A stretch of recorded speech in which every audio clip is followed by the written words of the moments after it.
Hey guys, tonight we are pulling back the heavy, probably lice-infested curtain of time to explore why your comfortable 21st century self might find historical living a tad challenging. Imagine yourself, right now, not nestled in your soft bed, but thrust into the gritty, unyielding reality of the past. Picture the flickering, uncertain light of a single hearth casting dancing shadows on rough-hewn wooden walls, the air thick with smells you can't quite identify, but instinctively know are not Febreze. Honestly, with your refined palate and aversion to, let's say, communal sleeping arrangements with farm animals, you probably wouldn't last a day in a Viking longhouse. It's just a hunch. So, before you get comfortable, take a moment to like the video and subscribe, but only if you genuinely enjoy what I do here. It's always lovely to know who's out there, listening in the quiet hours. Go ahead and post your location and local time in the comments. I love seeing how far these little historical jaunts reach. Now, dim the lights, maybe turn on a fan for that soft background hum, and let's ease into tonight's journey together.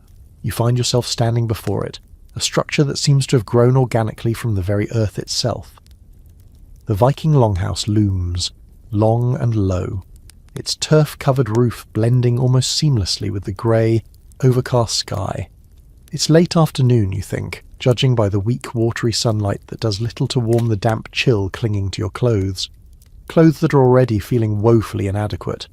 A biting wind whips around you, carrying the scent of salt from a nearby fjord and something else. Something acrid and smoky. There are no manicured lawns here, no welcoming porch lights, just churned mud, a few hardy-looking, and frankly, quite intimidating, chickens pecking at unseen morsels, and the imposing, almost windowless facade of the longhouse.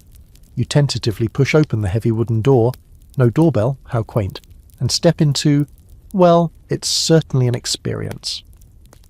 The transition is jarring.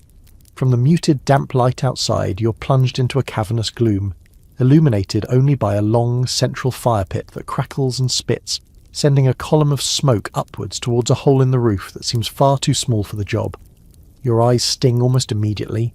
The air is thick, a palpable entity you could almost chew, a heady cocktail of wood smoke, unwashed bodies, damp wool, cooking food. Is that fish? Or just very old socks? And something vaguely animalistic. It's like a really committed barbecue, but you're the brisket. You take a hesitant step forward, your feet sinking slightly into the uneven earthen floor. Mind your step, that's not just mud, it's character. Yeah, let's call it character. As your eyes slowly adjust to the Stygian dimness, shapes begin to resolve themselves. Rough wooden benches line the long walls, covered in furs and woven textiles of indeterminate cleanliness.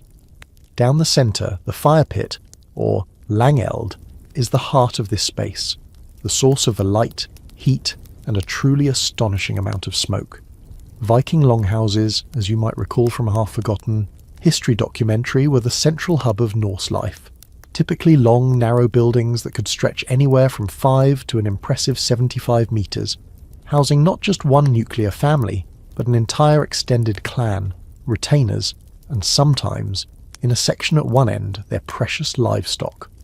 Historians still argue whether the livestock were always kept in a distinct, partitioned area, or if, in some poorer households, the separation was less defined, leading to an even more aromatic living situation. Given the general olfactory assault you're currently experiencing, you're leaning towards the less defined theory for this particular establishment. You can hear voices now, guttural and unfamiliar, echoing slightly in the vast space. Figures move in the periphery, large and swathed in practical drab-coloured wool and leather.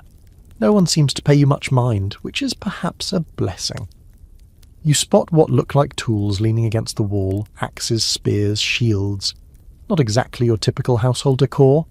The air is cold despite the fire. The walls are likely wattle and daub or timber, and while the turf roof provides good insulation, drafts seem to sneak in from every conceivable crevice. Your modern sensibilities are screaming for a thermostat, a window you can actually open without inviting a blizzard, and perhaps an air purifier, or 10. A quirky detail you notice near the entrance, almost trodden into the mud, is a small carved piece of bone, perhaps an animal vertebrae. You vaguely remember reading about Dirabane animal bone amulets sometimes found at thresholds, possibly for protection, or luck. Or maybe someone just dropped their lunch. It's hard to tell in this light. What is clear is that this isn't a museum exhibit. This is life, raw and unfiltered. The smells aren't curated, the floor isn't roped off, and the faint rhythmic thumping you can hear from the far end of the longhouse isn't a sound effect. It's probably someone engaged in a monotonous, back-breaking chore that has to be done, day in and day out, just to keep this whole operation from collapsing. You wonder, with a growing sense of unease, what your chore will be. Surely they won't just let you stand here, a bewildered interloper in your suspiciously clean, for now, clothes, gawking at their historically accurate way of life. The ordeal you were promised is just beginning to dawn on you, and it smells faintly of fermented fish and existential dread. You haven't even tried to find a place to sit yet, let alone sleep. And the bathroom situation? Let's not even go there right now. Your survival instincts are already pinging, not for danger from a wild beast or a marauding enemy, but from the sheer, overwhelming otherness of it all.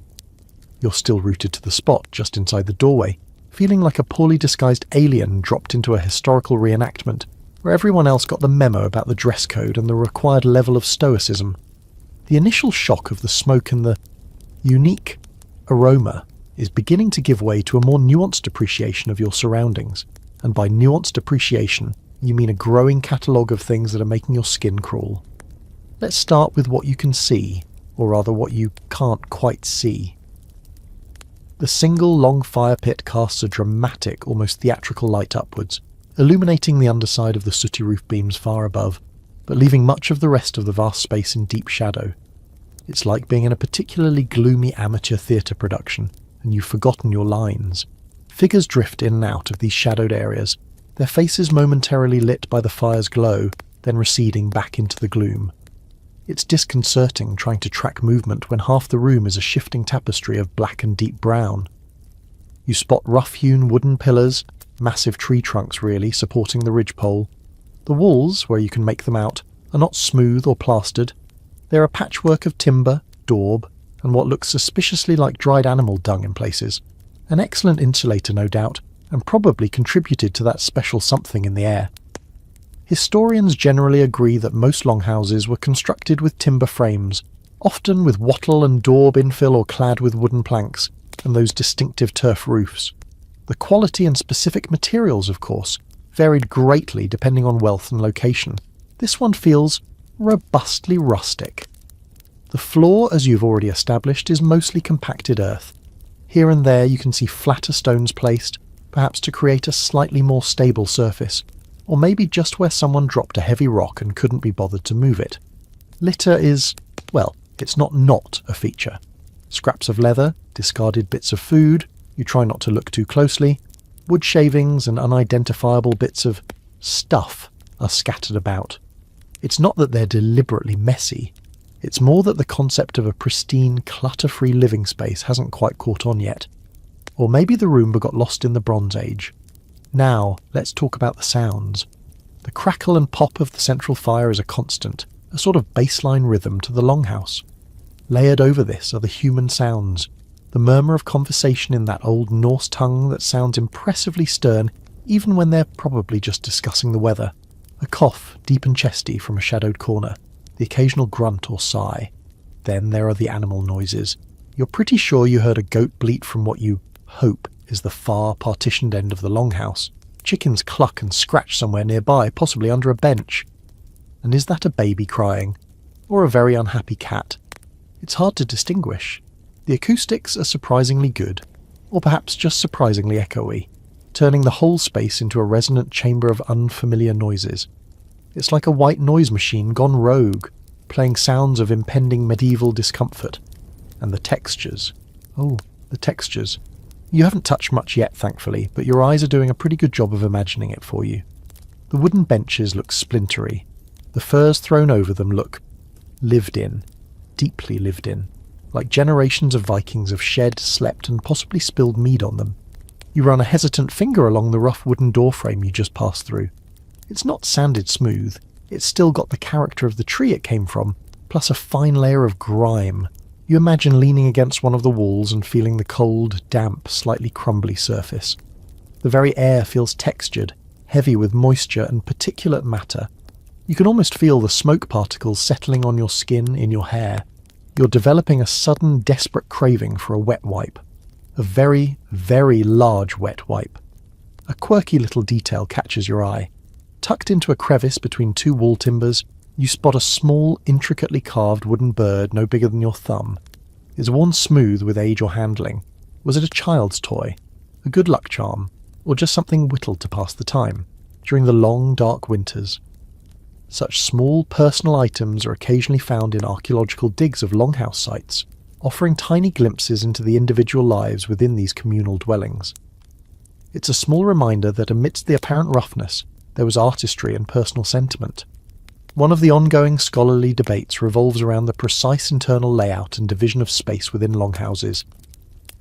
While the general idea of a central hearth and benches along the sides is well established, the specifics of how different areas were used, for sleeping, crafting, storage or socializing, can be less clear.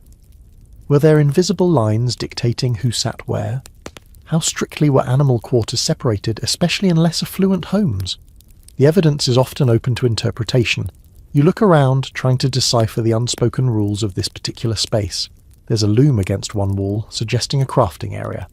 Piles of what look like dried fish near another section might indicate food storage. It's a multi-purpose living space taken to the extreme. You instinctively hug yourself, trying to conserve body heat. The chill seems to seep up from the earthen floor. The fire, while impressive, doesn't seem to do much to warm the periphery of the room. You're starting to understand why Vikings were so fond of wool and furs. It wasn't a fashion statement, it was a survival necessity. You also understand why they were so keen on raiding warmer climes. Probably just wanted to sit somewhere without their teeth chattering. A large figure detaches itself from the shadows near the fire and lumbers towards you. For a heart-stopping moment you think you've been spotted, your otherworldly cleanliness a dead giveaway. But the figure, a burly man with a magnificent beard that looks like it could house a family of small birds, merely grunts as he passes you, heading for the door. He gives you a cursory glance, his eyes lingering for a second on your, by comparison, pristine clothes, and then he's gone, out into the fading light. You exhale, a little shaky. The sensory assault is relentless. It's not just one thing, it's the cumulative effect of the smoke, the smells, the dimness, the unfamiliar sounds, the pervasive chill, and the underlying sense of, well, dirt. It's an environment that's actively hostile to your modern, sanitized sensibilities. You haven't even tried to find a place to sleep yet, and already you're wondering if there's an early checkout option. Alright, let's address the elephant in the room, or rather the pervasive, all-encompassing smell that has been your constant companion since you stepped over that threshold. It's not just a smell, it's a rich tapestry of aromas, a veritable symphony of stink that your 21st century nose is finding particularly challenging. The most dominant note, of course, is the smoke. It's not the pleasant, nostalgic scent of a distant bonfire or a cosy fireplace. This is thick, acrid, and eye-wateringly pungent. The central fire pit, the Langeld, is burning wood, yes, but probably also peat, dried dung, and whatever other combustible materials they could get their hands on. Remember that hole in the roof? The Elior? It's meant to be a chimney, but it's fighting a losing battle. Much of the smoke seems to prefer lingering, swirling through the rafters, coating every surface with a fine layer of soot and pickling the lungs of everyone inside.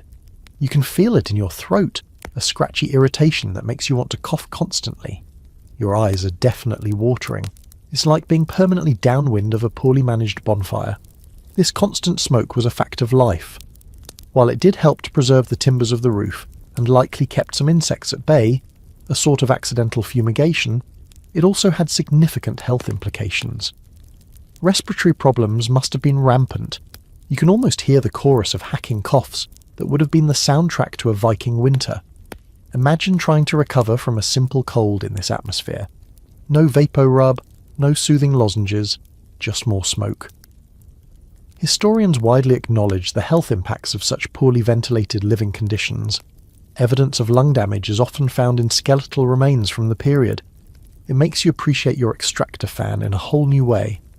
Beneath the dominant note of smoke, there are other, more subtle, and arguably more unsettling scents. There's the smell of unwashed bodies.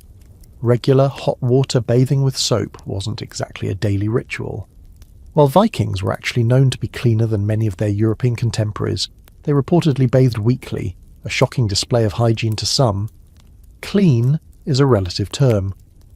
In a crowded longhouse with people working, sweating and sleeping in close proximity, the collective human aroma would have been significant. Add to that the scent of damp wool and leather clothing, which rarely, if ever, got a thorough wash and dry cycle.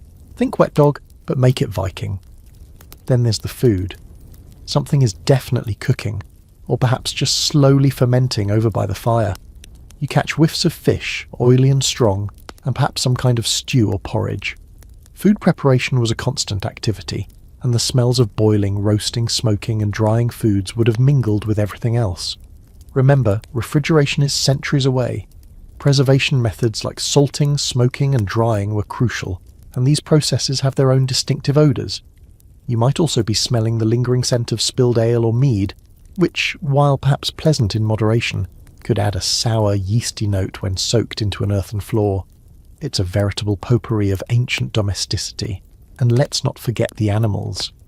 Even if the livestock were notionally kept in a separate section, their presence would have been olfactorily obvious.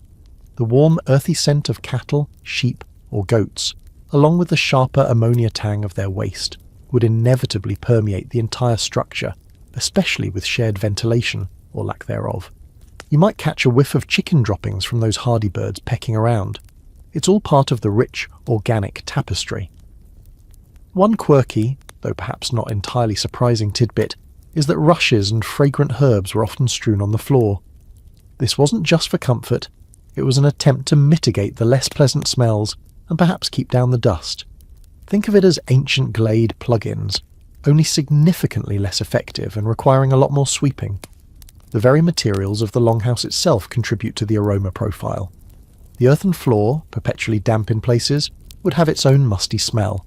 The timber framing, the wattle and daub walls, especially if incorporating that dung we mentioned, the turf roof, all these organic. Materials absorb and release odours, creating a complex layered scent that is uniquely longhouse. It's the smell of survival, of a close and constant relationship with the natural world, in all its fragrant and not so fragrant aspects. Historians still argue about the precise balance of these smells and how much they would have bothered the inhabitants. Were they simply acclimatized to it, their senses dulled by constant exposure, or was it a persistent low-level discomfort they simply endured? It's likely a bit of both. What's certain is that your modern nose, accustomed to filtered air and a plethora of deodorizing products, is having a very hard time. You find yourself taking shallow breaths, trying to filter the air through your teeth, a completely useless gesture that probably makes you look a bit deranged. You wonder if they ever tried to air the place out. Opening the main door and perhaps a smaller door at the other end, if one existed, might create a through draft, but it would also let out all the precious heat and invite in the cold, rain or snow. It was a constant trade-off, smoky warmth versus fresh frigidity. Given the harsh northern climates, warmth usually won. So the smoke, the smells, the general miasma, they were just part of the package. You're starting to think that fresh air might be your favourite modern invention. That, and perhaps antibacterial soap. You make a mental note to never again complain about the smell of your roommate's burnt toast. This is a whole other league of aromatic assault. You haven't even been here that long, and you already feel like your clothes, your hair, your very soul are becoming impregnated with the signature scent of Viking Longhouse. It's a souvenir you really, really don't want to take home. The day, such as it was in this smoky gloom, is clearly drawing to a close. The activity around the central fire pit seems to be winding down, the conversations becoming more subdued. People are starting to settle onto the long wooden benches that line the walls, the same benches that serve as seating during the day. This, you realise with a dawning sense of horror, is where you're supposed to sleep.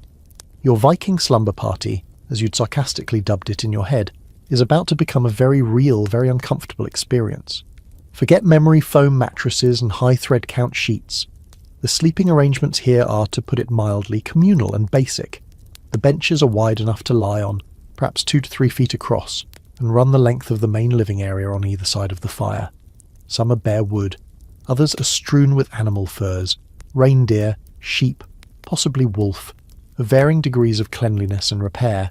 You see some lumpy-looking bundles that might be straw-filled sacks, serving as primitive mattresses or pillows. Privacy is clearly not a concept that has much currency here. You'll be sleeping shoulder to shoulder with your new Viking housemates, a charming assortment of snoring, coughing, and possibly flatulent individuals. It's like a music festival camping trip, but without the music, the wellies, or the option to retreat to your own tent when it all gets too much. You tentatively approach an unoccupied stretch of bench. It looks hard and lumpy and suspiciously stained in places. You eye the furs with deep suspicion. While they undoubtedly offer some warmth, they also look like prime real estate for fleas, lice, and other uninvited bedfellows. Remember those stories about how Vikings were surprisingly clean? Well, surprisingly clean for the 9th century still leaves a lot of room for tiny, unwelcome guests. You instinctively scratch your arm. It's probably just psychosomatic. For now. A mainstream historical fact about longhouse sleeping is that families would often sleep together in designated sections of the benches, sometimes with wooden partitions or chests separating different family groups, though these were likely more common in the halls of wealthier chieftains. For most, it was a more jumbled affair, especially if guests or retainers were present.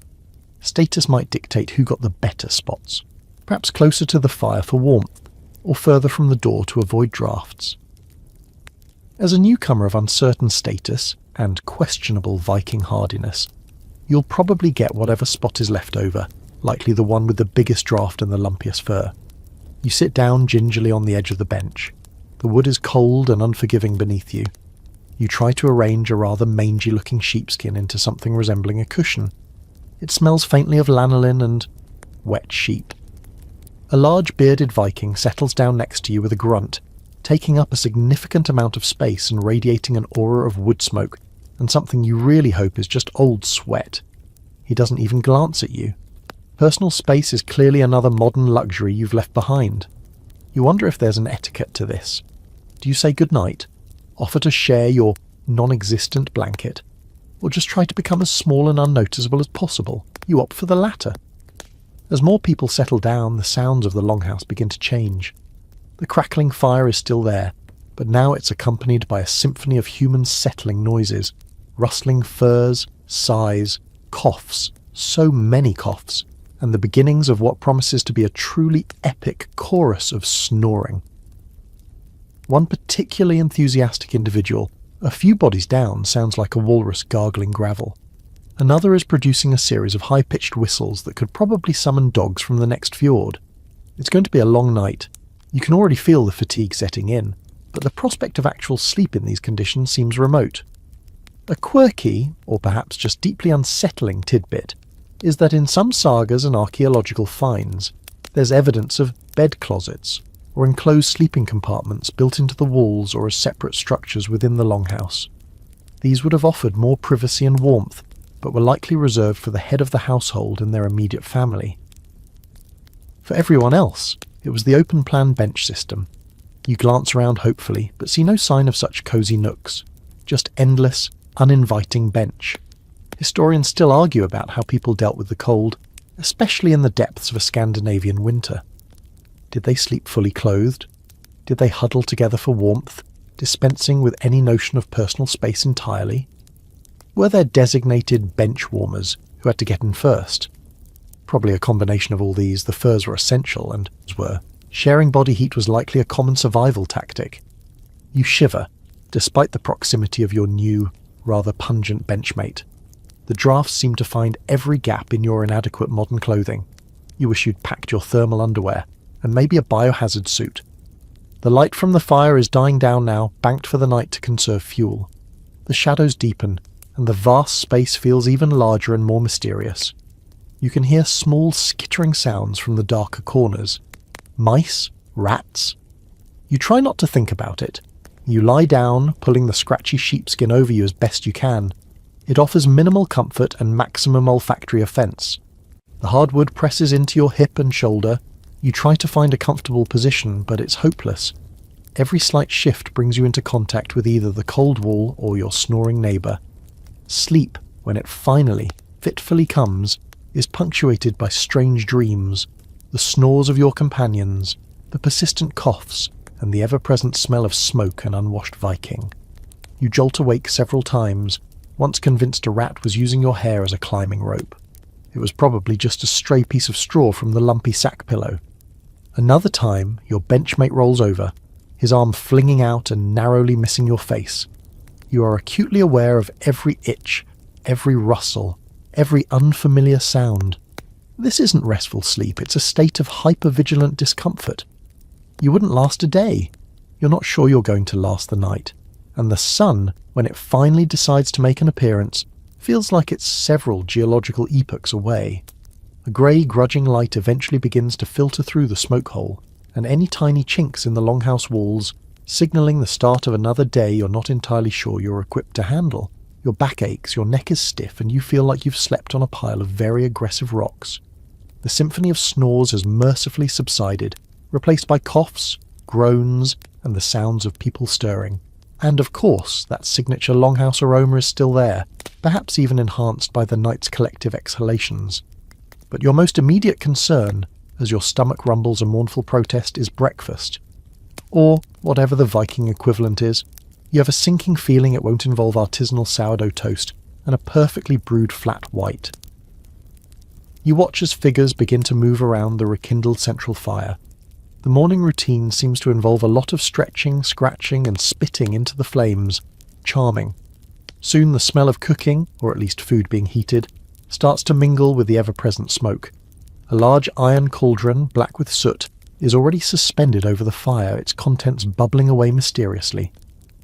Someone ladles a portion of something into a rough wooden bowl and hands it to another Viking who begins to eat with gusto, using only a knife and his fingers. Your appetite, already suppressed by the general ambience, takes another nosedive. Viking cuisine, you recall, was heavily reliant on what could be farmed, hunted, fished, or foraged in the often harsh northern landscapes.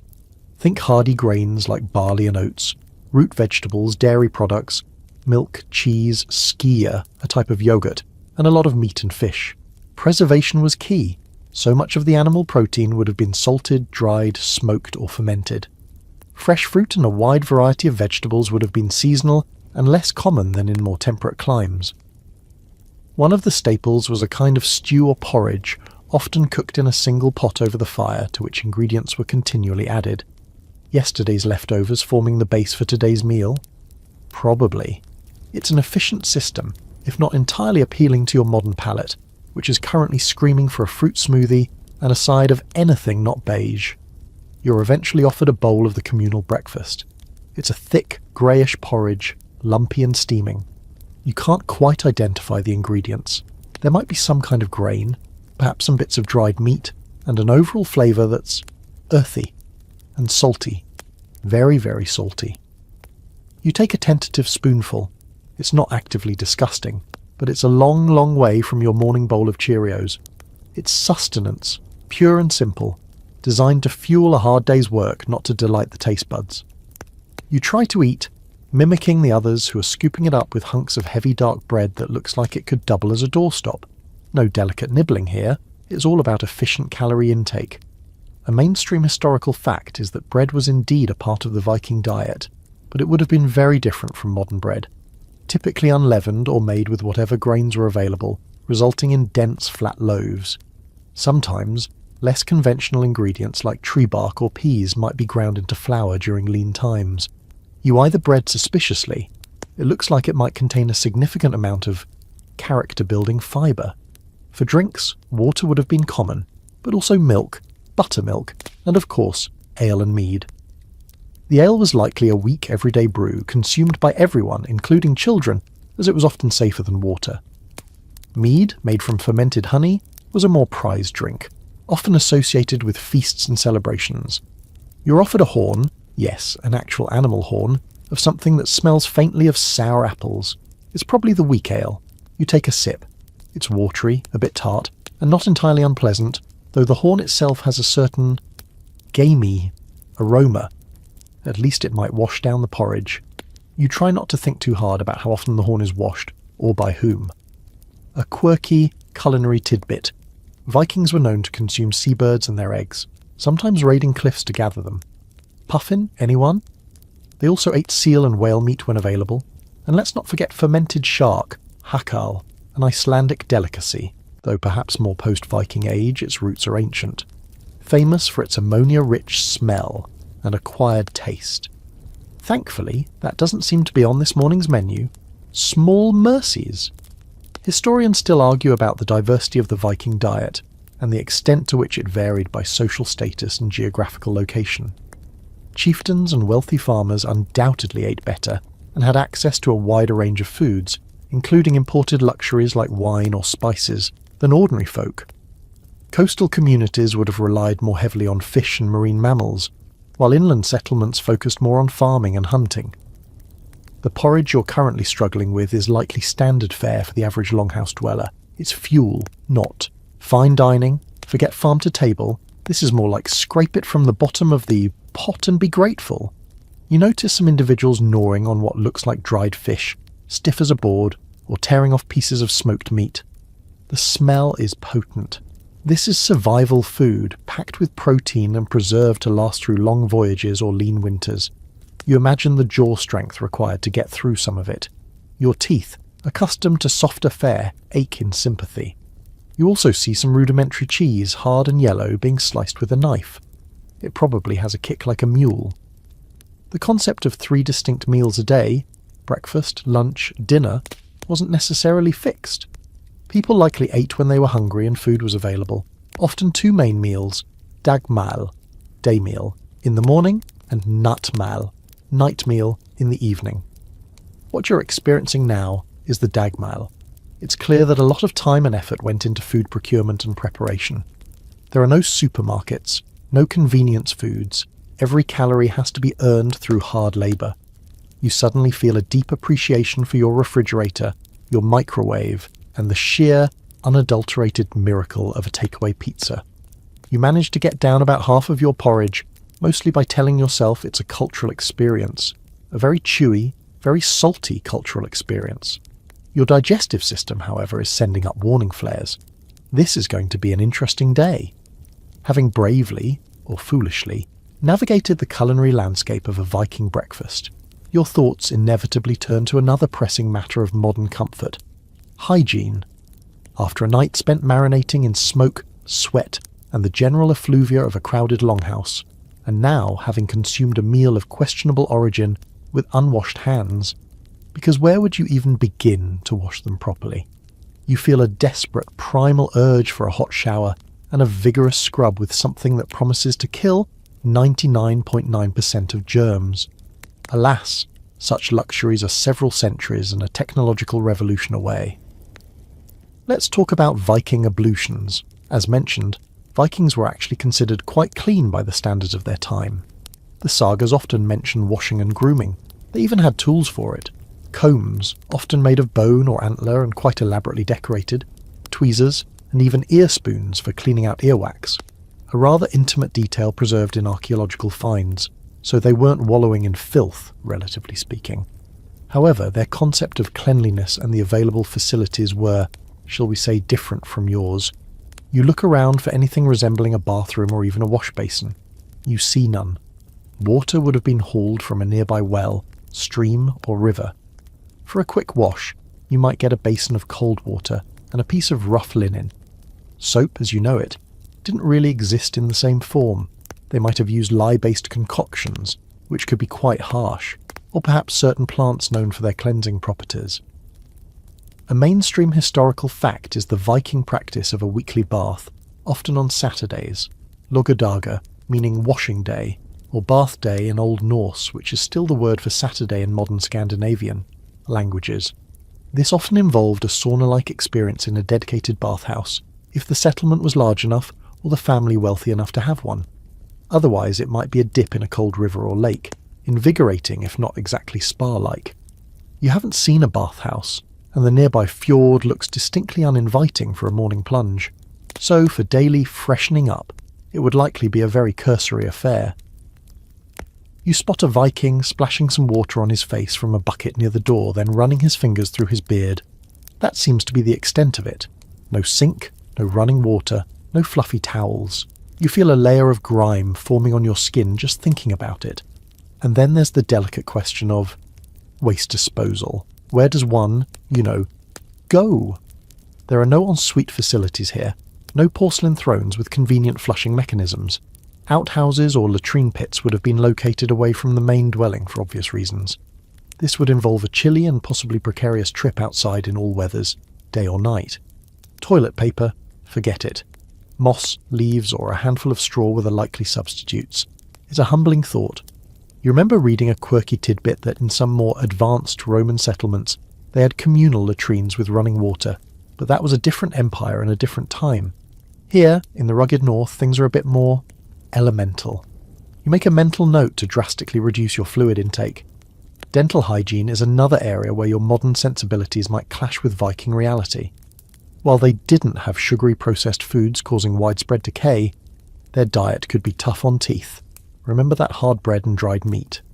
They did clean their teeth, likely using frayed twigs or pieces of cloth, and some skeletal remains show surprisingly good dental health, though wear and tear was common.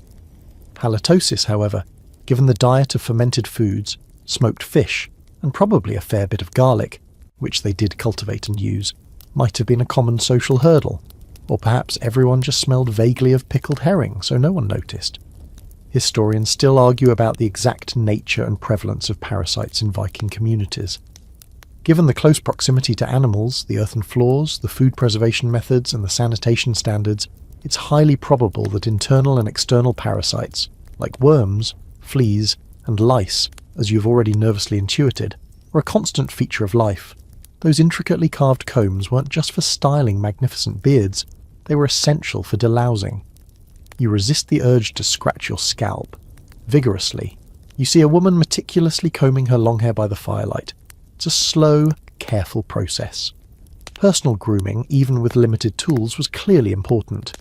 Appearance, hair, and beards were significant in Norse culture, often reflecting status and identity. So, while their methods might seem rudimentary to you, the intent was there. They weren't intentionally unkempt, but their environment and resources dictated a very different standard. You consider your own state. Your hair feels greasy and smells of smoke. Your clothes, once clean, now feel like they have absorbed the entire essence of the longhouse. Your hands feel grubby. You would give a considerable sum for a bar of soap and 5 minutes under a stream of hot water. The lack of basic hygiene, by your standards, is becoming a significant source of discomfort, almost as much as the smoke or the questionable food. It's not just about feeling clean, it's about feeling human in the way you're accustomed to. This constant low-level grubbiness is eroding your morale. You realise that the daily battle wasn't just against the elements or potential enemies. It was also against the pervasive dirt and the ever-present threat of disease that thrived in less than sanitary conditions. Resilience was key, and perhaps a slightly less sensitive nose than yours. You catch a glimpse of your reflection in a murky puddle by the doorway as you briefly step outside for a breath of marginally fresher air. You look dishevelled and slightly haunted. The Viking makeover is well underway, whether you like it or not, and it mostly involves acquiring a patina of authentic historical grime. Now that you've sort of eaten and definitely not bathed to your satisfaction, you might be hoping for a bit of downtime. Perhaps a chance to sit quietly and contemplate the profound differences between 9th century Norse life and your own. Maybe journal a little, if you'd brought a spill-proof historically inaccurate notebook.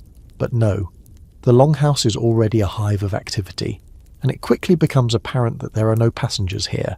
Everyone has a role, a task, a purpose. Survival in this environment is a full-time job, a relentless cycle of chores that starts before dawn and ends long after dusk. Respite. That's a good one. You'll get your respite when you're too old to card wool or mend a fishing net, and even then, you'll probably be expected to tell stories or watch the toddlers. You're awkwardly trying to stay out of the way, a skill you're rapidly perfecting, when a stern-looking woman with forearms like ship's timbers thrusts a bundle of something that looks like matted sheep's wool into your hands and points towards a group of women working with spindles and looms. The message is clear. No idleness allowed. You, my friend, are about to contribute to the textile industry of the Viking Age. Or at least, try not to make too much of a mess of it. The sheer amount of physical labour required to keep a longhouse functioning is staggering. Let's start with the basics. Fire. That central hearth doesn't fuel itself. Wood needs to be chopped and hauled, peat needs to be cut and dried. This is heavy, back-breaking work, often done in harsh weather. Then there's water. Every drop for drinking, cooking and minimal washing has to be carried from its source, often a considerable distance. Think about your effortless tap water and spare a thought for the sore shoulders and calloused hands that were the price of hydration here. Food preparation, as you've glimpsed, is an ongoing epic. Grains need to be threshed, winnowed and ground into flour, usually with a hand quern, a rotary hand mill made of stone, which is incredibly labour-intensive. You try to picture yourself grinding enough flour for that heavy bread you saw earlier, and your arms ache preemptively. Vegetables need to be tended in, small garden plots, if the season allows, harvested and prepared. Animals need to be cared for, fed, watered, mucked out, another delightful task you hope to avoid. If there are cows, they need milking. The milk then needs to be processed into cheese, butter or skyr to preserve it. Fishing nets need to be made and mended, lines baited, boats maintained. Hunting, when successful, means butchering and preserving the meat. It's a constant interconnected web of tasks, and if one part fails, the whole system suffers. And then there's textile production, your current unwilling assignment. Wool, the primary material for clothing, blankets and sails, doesn't just magically appear as yarn. It has to be sheared from sheep, another fun wriggly job, cleaned, a smelly process involving stale urine or other alkaline solutions to remove grease, carded or combed to align the fibres, spun into yarn using a drop spindle or a simple spinning wheel, and then woven on a warp-weighted loom. This entire process is incredibly time-consuming and skill-intensive. A mainstream historical fact, it could take hundreds, even thousands, of hours of labour to produce enough woolen cloth for a single sail for a Viking longship. So, your fumbling attempts to tease apart tangled wool fibres are, in the grand scheme of things, a very minor contribution, but a contribution nonetheless. The women around you work with a practiced efficiency that makes your efforts look comically inept. Their hands are never still. Men's work typically involved farming, fishing, hunting, trading, raiding, of course, and crafts like woodworking, metalworking and boat building. But the lines weren't always rigidly drawn, especially in a household context. Everyone contributed to the collective survival. Children too had their chores from a young age, fetching and carrying, scaring birds from crops, helping with animal care, learning the skills they would need as adults. There was no childhood in the modern sense of extended carefree play. Play happened, of course, but it was intertwined with learning and contributing. A quirky tidbit about Viking-age chores. Soapstone was a valuable resource, quarried and carved into bowls, lamps and cooking pots. It was soft enough to work, but also heat-resistant. Imagine the labour involved in quarrying heavy blocks of this stone and then painstakingly shaping it with basic tools. Or consider the collection of lichen to make dyes for those textiles, another task requiring knowledge and patience. Every object in the longhouse, from the spoon you ate your porridge with to the cloak on your back, represented a significant investment of time and effort. There are no disposable goods here. Everything is made, mended and reused until it falls apart. Historians still argue about the precise division of labour between men and women and how much it varied across different Norse communities and social strata. While sagas and archaeological evidence provide clues, the day-to-day realities for ordinary people can be harder to reconstruct fully. Was women's work in textile production or food processing valued as highly as men's work in raiding or trading? Within the household, power dynamics certainly existed, but the interdependence was undeniable. You struggle with the wool, your fingers clumsy and unused to such tasks. The air is still smoky, your back still aches from the bench bed, and now your shoulders are starting to protest this new form of torture. There are no coffee breaks, no checking your phone for a distraction. Just the relentless rhythm of work dictated by daylight and necessity. You look at the weathered faces and capable hands around you. There's a stoicism, a resilience, born of a life where comfort is scarce and hard work is the only currency that matters. You're starting to understand that lasting a day isn't just about enduring the physical discomforts. It's about having the stamina, the skills, and the sheer grit to pull your weight in a world that demands constant toil. Your modern life, with its conveniences and leisure time, seems like an impossible dream from this vantage point. You haven't even made it to lunchtime, and you're already exhausted. And you suspect the tasks are only going to get more demanding. As you continue your rather pathetic attempts at wool carding, acutely aware of the efficient, almost rhythmic movements of the women around you, you start to notice more subtle interactions. A deferential nod given to a particular grey-bearded man who enters the longhouse, the way children scamper out of the path of a stern-looking woman who seems to command the area around the hearth, the casual authority with which one man directs others in mending a fishing net. It dawns on you that this isn't just a random collection of people sharing a smoky, oversized shed. It's a complex society in miniature, with its own hierarchy, rules, and unspoken codes of conduct. Navigating this social labyrinth, you suspect, is just as crucial for survival as knowing how to gut a fish or spin yarn. And you, with your 21st century notions of egalitarianism and personal space, are completely out of your depth. At the top of the longhouse pecking order, you'd typically find the chieftain or head of the household, who's Bondi or Bondi for a free farmer, along with his wife, who's Freya, who often held considerable authority within the domestic sphere. She would manage the stores, oversee the servants and slaves, if any, and control the production of food and textiles, hence the keys often found in female graves, symbolizing their control over the household wealth. The man you saw receiving deferential nods, probably the husbandi, the stern woman by the fire, almost certainly the husfreya. You make a mental note to be particularly polite, or at least exceptionally unobtrusive in their presence. Below this power couple would be their extended family, children, siblings, elderly parents. Then came freeborn retainers, farmhands, and skilled artisans who might live with the family. And at the bottom of the social ladder were the thralls, or slaves. Slavery was a well-established institution in the Viking Age, with thralls acquired through raiding, trading, or born into servitude. They performed the most menial and laborious tasks and had few, if any, rights. A mainstream historical fact is that a significant portion of the population in some Viking Age settlements may have been enslaved. You glance around, wondering if any of the people here are thralls. It's not immediately obvious from their clothing or tasks, at least not to your untrained eye, but their demeanour might be more subdued, their movements more subservient. It's a sobering thought, this stark inequality woven into the fabric of daily life. Respect, honour and reputation were paramount in Norse society. Public perception and one's standing in the community were incredibly important. Insults could lead to feuds, and loyalty to one's kin and chieftain was expected. There was a complex system of gift-giving, oaths and obligations that bound individuals and families together. You realise that your modern, somewhat casual approach to social interactions might be dangerously misconstrued here. A poorly timed joke, an overly familiar gesture, or even unintentional disrespect could have serious consequences. Remember those axes and spears leaning against the wall? They weren't just for decoration. Disputes were often settled personally, and violence was an accepted, if not always welcome, part of life. Your usual sarcastic wit is probably best kept under wraps.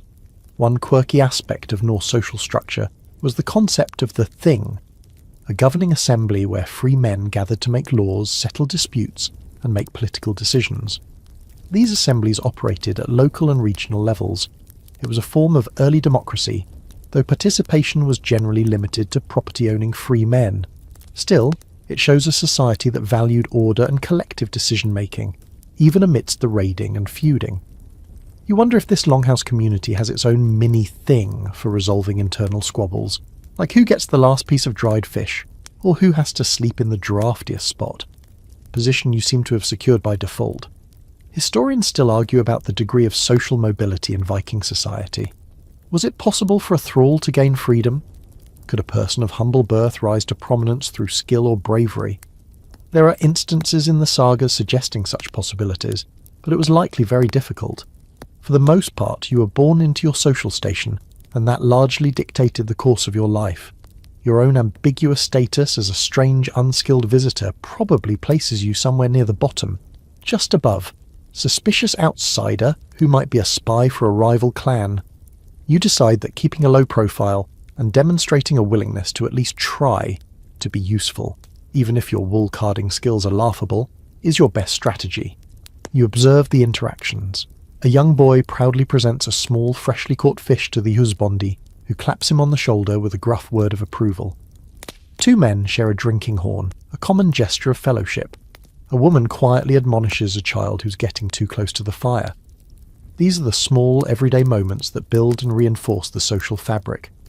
There are also moments of tension, a sharp exchange between two younger men, quickly smoothed over by an older woman, a lingering, appraising look from one Viking to another that hints at an unspoken rivalry. The concept of hospitality, gestrisni, was also deeply ingrained. Travellers were generally offered food and shelter, as refusing hospitality could bring dishonour.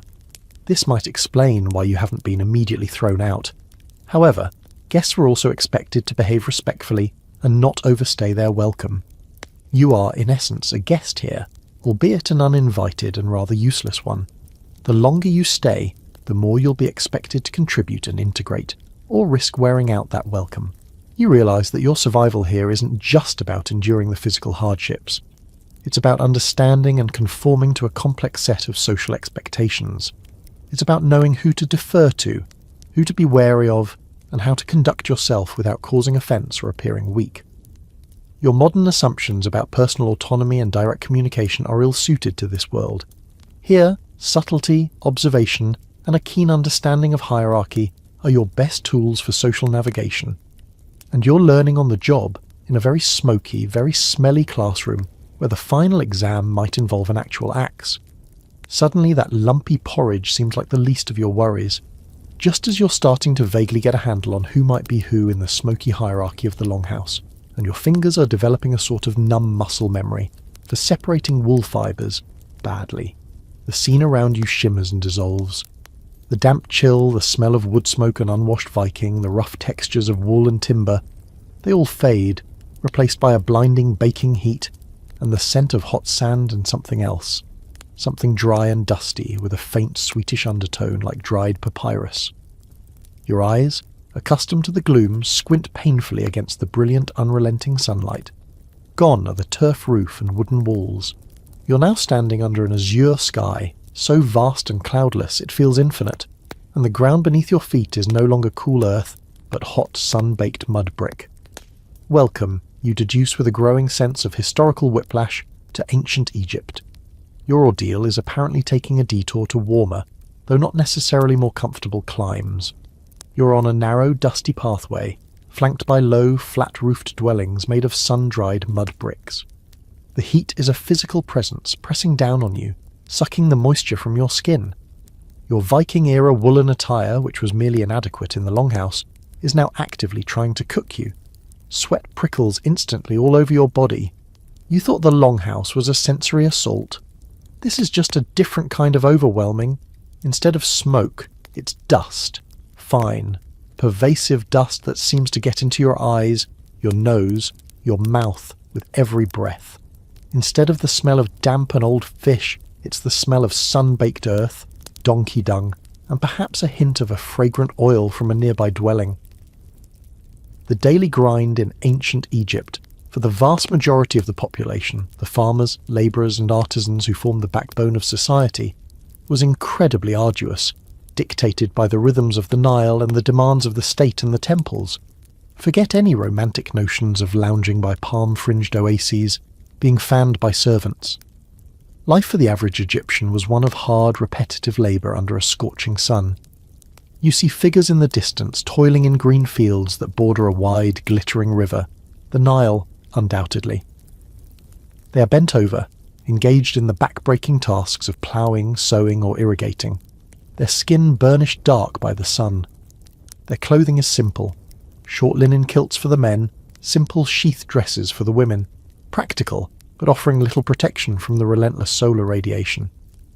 A mainstream historical fact, agriculture was the absolute foundation of the Egyptian economy and society, entirely dependent on the annual inundation of the Nile, which deposited fertile black silt, Kemet, the black land, as they called their country, that made farming possible in an otherwise desert environment. The agricultural calendar, with its seasons of flood, planting and harvest, governed everyone's lives. Failure of the inundation meant famine. So the work in the fields was not just a job, It was a matter of life and death for the entire civilization. You can almost feel the weight of that responsibility in the tired slump of the distant workers' shoulders. You think back to the Viking longhouse. Cold, damp, smoky, yes. But this oppressive, radiating heat presents its own unique set of challenges. Dehydration would have been a constant threat. Sunstroke, a daily hazard. And then there were the pests. The Nile, lifeblood of Egypt, also bred swarms of insects. Flies would have been everywhere. Mosquitoes, carrying diseases like malaria, which historians believe was endemic in ancient Egypt, would have been a torment, especially near the canals and irrigated fields. You swat at a persistent fly buzzing near your face. It's already started. And speaking of health, remember that crocodile dung sunscreen you might have vaguely heard about? While Egyptians were renowned for their medical knowledge, for the time, some of their remedies were creative. A quirky tidbit. Some medical papyri do indeed list animal dung as an ingredient in certain treatments, though perhaps not specifically as a mainstream sunscreen. They did use various oils and unguents to protect their skin from the dry heat and sun, and kohl eyeliner wasn't just cosmetic. It was believed to help deflect glare and deter flies. You could certainly use some of that kohl right now, as your eyes are streaming from the brightness. Historians still argue about the exact daily caloric intake and nutritional status of the average Egyptian peasant.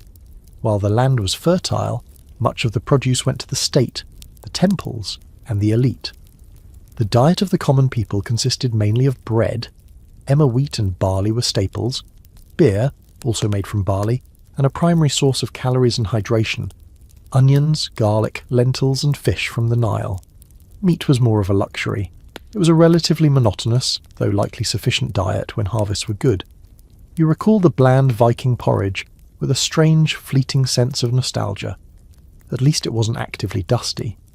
You see a group of men nearby, stripped to the waist, laboriously hauling massive blocks of stone towards a distant construction project.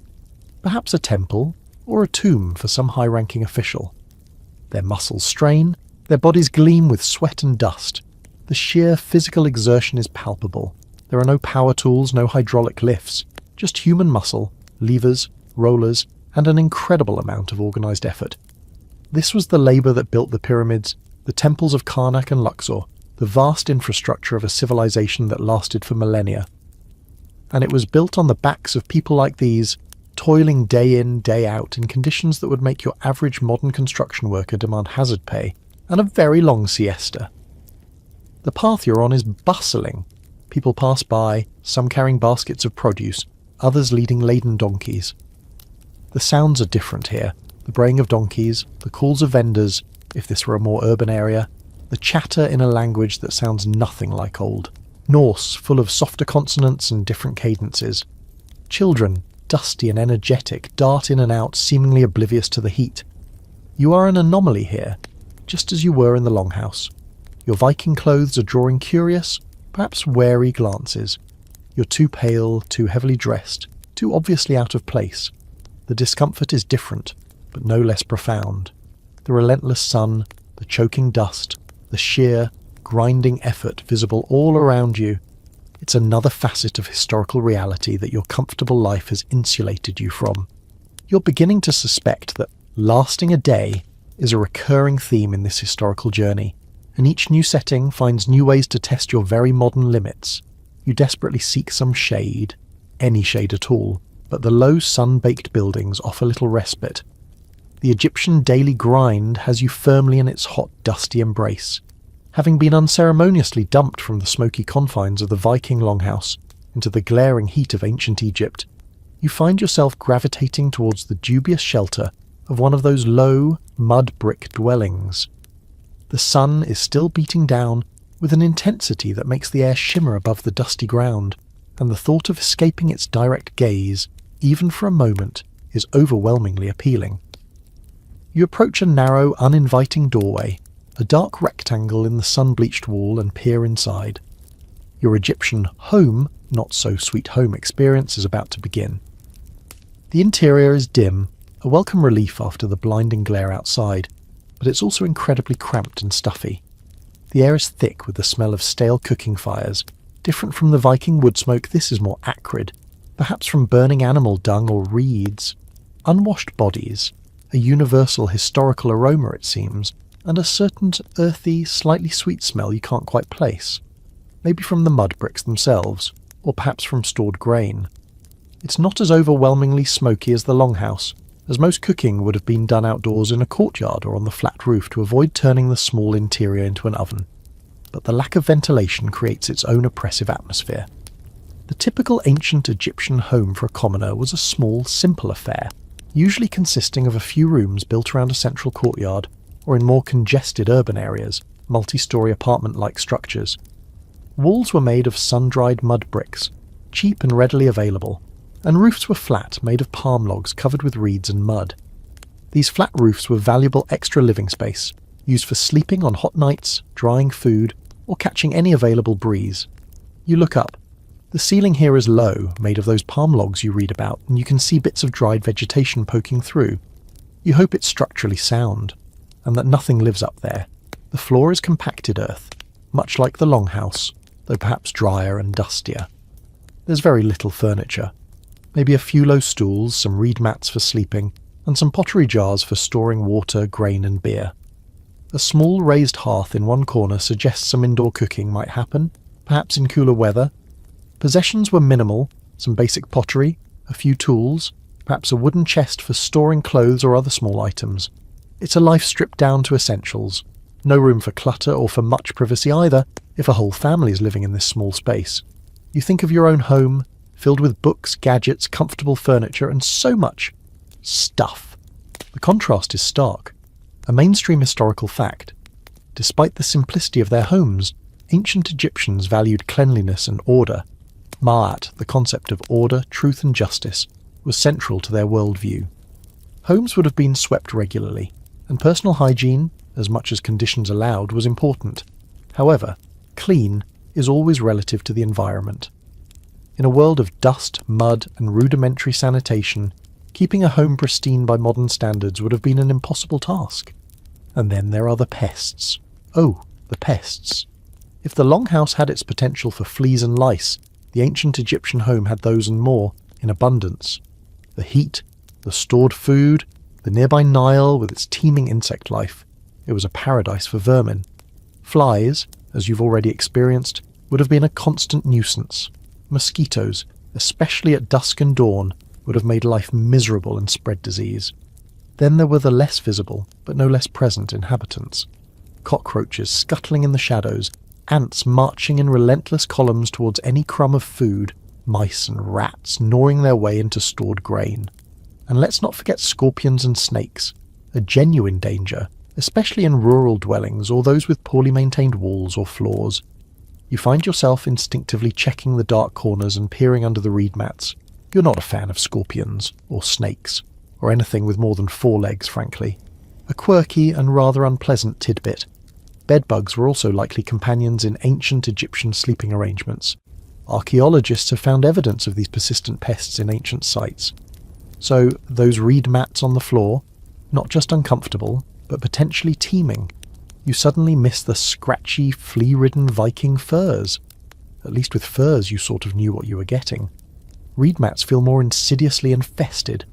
Historians still argue about the exact population density in urban areas like Thebes or Memphis. Some reconstructions suggest incredibly crowded conditions, with multi-storey tenements packed tightly together, narrow alleyways, and limited access to fresh water or sanitation. Disease would have spread rapidly in such environments. Even in more rural village settings, families lived in close proximity, sharing resources and inevitably germs. The infant mortality rate was tragically high, and life expectancy, while difficult to pinpoint accurately for commoners, was significantly shorter than today. Many of the illnesses we now easily treat with antibiotics or prevent with vaccines, dysentery, tuberculosis, parasitic infections, would have been common and often fatal. You see a woman in the dim light, grinding grain with a saddle quern, a primitive but effective tool where grain is ground by rubbing a smaller stone back and forth on a larger, slightly concave one. It's hard, repetitive work, and her movements are economical, practiced. Dust from the grain fills the air around her. In another corner, a child is listlessly fanning away flies from a sleeping baby. The heat inside the dwelling, while less direct than the sun, is still stifling, the air unmoving. It's like being inside a low mud oven that's slowly baking its occupants. You think about the Viking longhouse again. Yes, it was smoky and cold, and the company was robust. But it also felt somehow more spacious, more communal in a way that this small, stuffy dwelling doesn't. Here, the closeness feels more oppressive, the lack of personal space more acute. The threats feel different too. Not the biting wind or the potential for a long dark winter, but the insidious heat, the ever-present dust, and the unseen menace of disease-carrying insects and vermin. Each environment has its own unique brand of discomfort, its own ways of reminding you that survival was a daily struggle, not a given. You wouldn't last a day here either, probably collapsing from heat stroke or a sudden, phobia-induced meltdown at the sight of a particularly large beetle. Your historical endurance tour is proving to be a powerful lesson in gratitude for modern plumbing, pest control and air conditioning. The oppressive, dusty heat of the Egyptian dwelling shimmers and fades, much like the Viking longhouse before it. You brace yourself for the next historical jump, wondering what particular brand of discomfort awaits. The air changes again, becoming cool, damp, and smelling strongly of wet earth, decaying leaves, and something vaguely medieval. Yes, that's it. You can almost hear the distant, mournful tolling of a church bell and the faint, unhappy bleating of a sheep. You open your eyes to a scene of rustic and rather grim simplicity. Gone are the sun-baked mud bricks and the vast desert sky. You're now standing in a muddy, rutted track, surrounded by small, dilapidated hovels that look like they're slowly sinking into the earth. Welcome, it seems, to the life of a medieval peasant. Your historical suffering bingo card is getting impressively full. The dwelling you find yourself near is a masterpiece of medieval misery. It's a small, one-room hut, constructed from wattle and daub, a framework of woven branches plastered with mud, straw, and animal dung. That popular building material seems to be a recurring theme. With a thatched roof that looks leaky, and home to several generations of birds, and possibly a family of particularly adventurous squirrels. There are no windows, or perhaps just one tiny unglazed slit that lets in a sliver of grey light, but mostly serves as an entry point for wind, rain, and inquisitive insects. The door is a crude affair of rough planks that hangs crookedly on leather hinges. It's a far cry from the relatively grand, by comparison, Viking longhouse, or even the more structured Egyptian mud brick house. This is basic shelter, pushed to its absolute limits. You tentatively push open the creaky door and stoop to enter. The interior is even darker and more cramped than you imagined. The floor is beaten earth, damp and uneven. The air is thick with the smell of wood smoke, from a small, inefficient hearth in the centre that's doing a terrible job of channeling smoke out through a hole in the roof. Unwashed bodies, hello again old friend, stale food and the general miasma of poverty and dampness. It's cold, not the biting, clean cold of the Viking North, but a penetrating, clammy dampness that seems to seep into your bones. You can see your breath fogging in the dim light, a mainstream historical fact. The vast majority of the population in medieval Europe were peasants, or serfs, tied to the land and owing service and a share of their produce to the lord of the manor. Their lives were characterized by unrelenting agricultural labor, poverty, and a high degree of subservience. They lived in small, often self-built, hovels like this one, usually clustered together in villages surrounded by the fields they worked. Freedom was limited, and opportunities for social advancement were virtually non-existent. Your life was, for the most part, predetermined by your birth. You can just about make out a few meagre possessions in the gloom. A rough wooden bench or stool, a pile of straw in one corner that presumably serves as a bed, shared by the entire family no doubt, a few crude pottery bowls, and perhaps an iron cooking pot hanging over the sad little fire. There's no privacy, no comfort, no beauty. It's shelter in its most elemental form, a place to escape the worst of the weather and huddle together for warmth. You remember the Viking longhouse with its furs and its relatively more spacious interior, and it suddenly seems like a palace. Even the Egyptian mud hut, with its promise of at least escaping the direct sun, had a certain grim appeal compared to this damp, dark hole. And what about those feudal obligations? As a peasant living on a lord's manor, you wouldn't just be toiling on your own small patch of land, if you were lucky enough to have one. You'd also be required to work a certain number of days a week on the lord's domain, his personal land, without pay. This was corvée labour. On top of that, you'd owe him a portion of your own harvest, various taxes and fees for using the Lord's mill to grind your grain, his oven to bake your bread, or his wine press. It was a system designed to keep the peasant class impoverished and dependent. Forget about saving up for a better life. You were perpetually struggling just to meet your obligations and feed your family. It's like having a really, really bad landlord who also happens to be your boss and the local government. A quirky, though rather depressing tidbit about medieval peasant life is the rite of merchant, a fee paid to the lord when a peasant's daughter married, or leerwight, a fine paid if a peasant woman was found to be unchaste. These were just more ways for the lord to extract wealth from his tenants and exert control over their lives. It paints a rather bleak picture of personal autonomy. Historians still argue about the degree of variation in peasant living standards across different regions of Europe and throughout the medieval period, which, remember, spans 1,000 years. Conditions were not uniformly terrible everywhere all the time. Some peasants, particularly those with larger landholdings or specialised skills, might have achieved a modest level of prosperity. But for many, life was a precarious existence, lived on the very edge of subsistence, vulnerable to famine, disease, and the whims of their overlords. The hovel you're currently experiencing feels like it's firmly at the lower end of that spectrum. You imagine trying to raise a family in this single, smoky, damp room, children sleeping on the floor with their parents, animals perhaps brought inside during harsh weather for their warmth and their own safety, adding to the already fragrant atmosphere. Remember the Viking livestock sharing quarters? This is the budget version. The lack of sanitation would have been appalling. No running water, no proper latrines. Waste would have been thrown into a nearby ditch or onto a midden heap, creating a breeding ground for flies and disease. You think back to the relative cleanliness concerns in the Viking longhouse and the Egyptian dwelling. This feels like a whole new level of squalor. The dim light, the constant damp, the pervasive smell of mildew and smoke. It's an assault on the senses that's less dramatic than the Viking longhouse's initial shock or the Egyptian heat, but more insidiously demoralizing. This isn't just discomfort, it's a recipe for despair. You can already feel a creeping sense of hopelessness, the kind that might come from a lifetime of unrelenting toil with no prospect of improvement. You wouldn't last a day. You'd probably just curl up on that pile of straw and refuse to move, succumbing to a medieval malaise before lunchtime. Your appreciation for your own centrally heated, well-lit and structurally sound home is reaching astronomical levels, and you haven't even sampled the medieval peasant diet yet.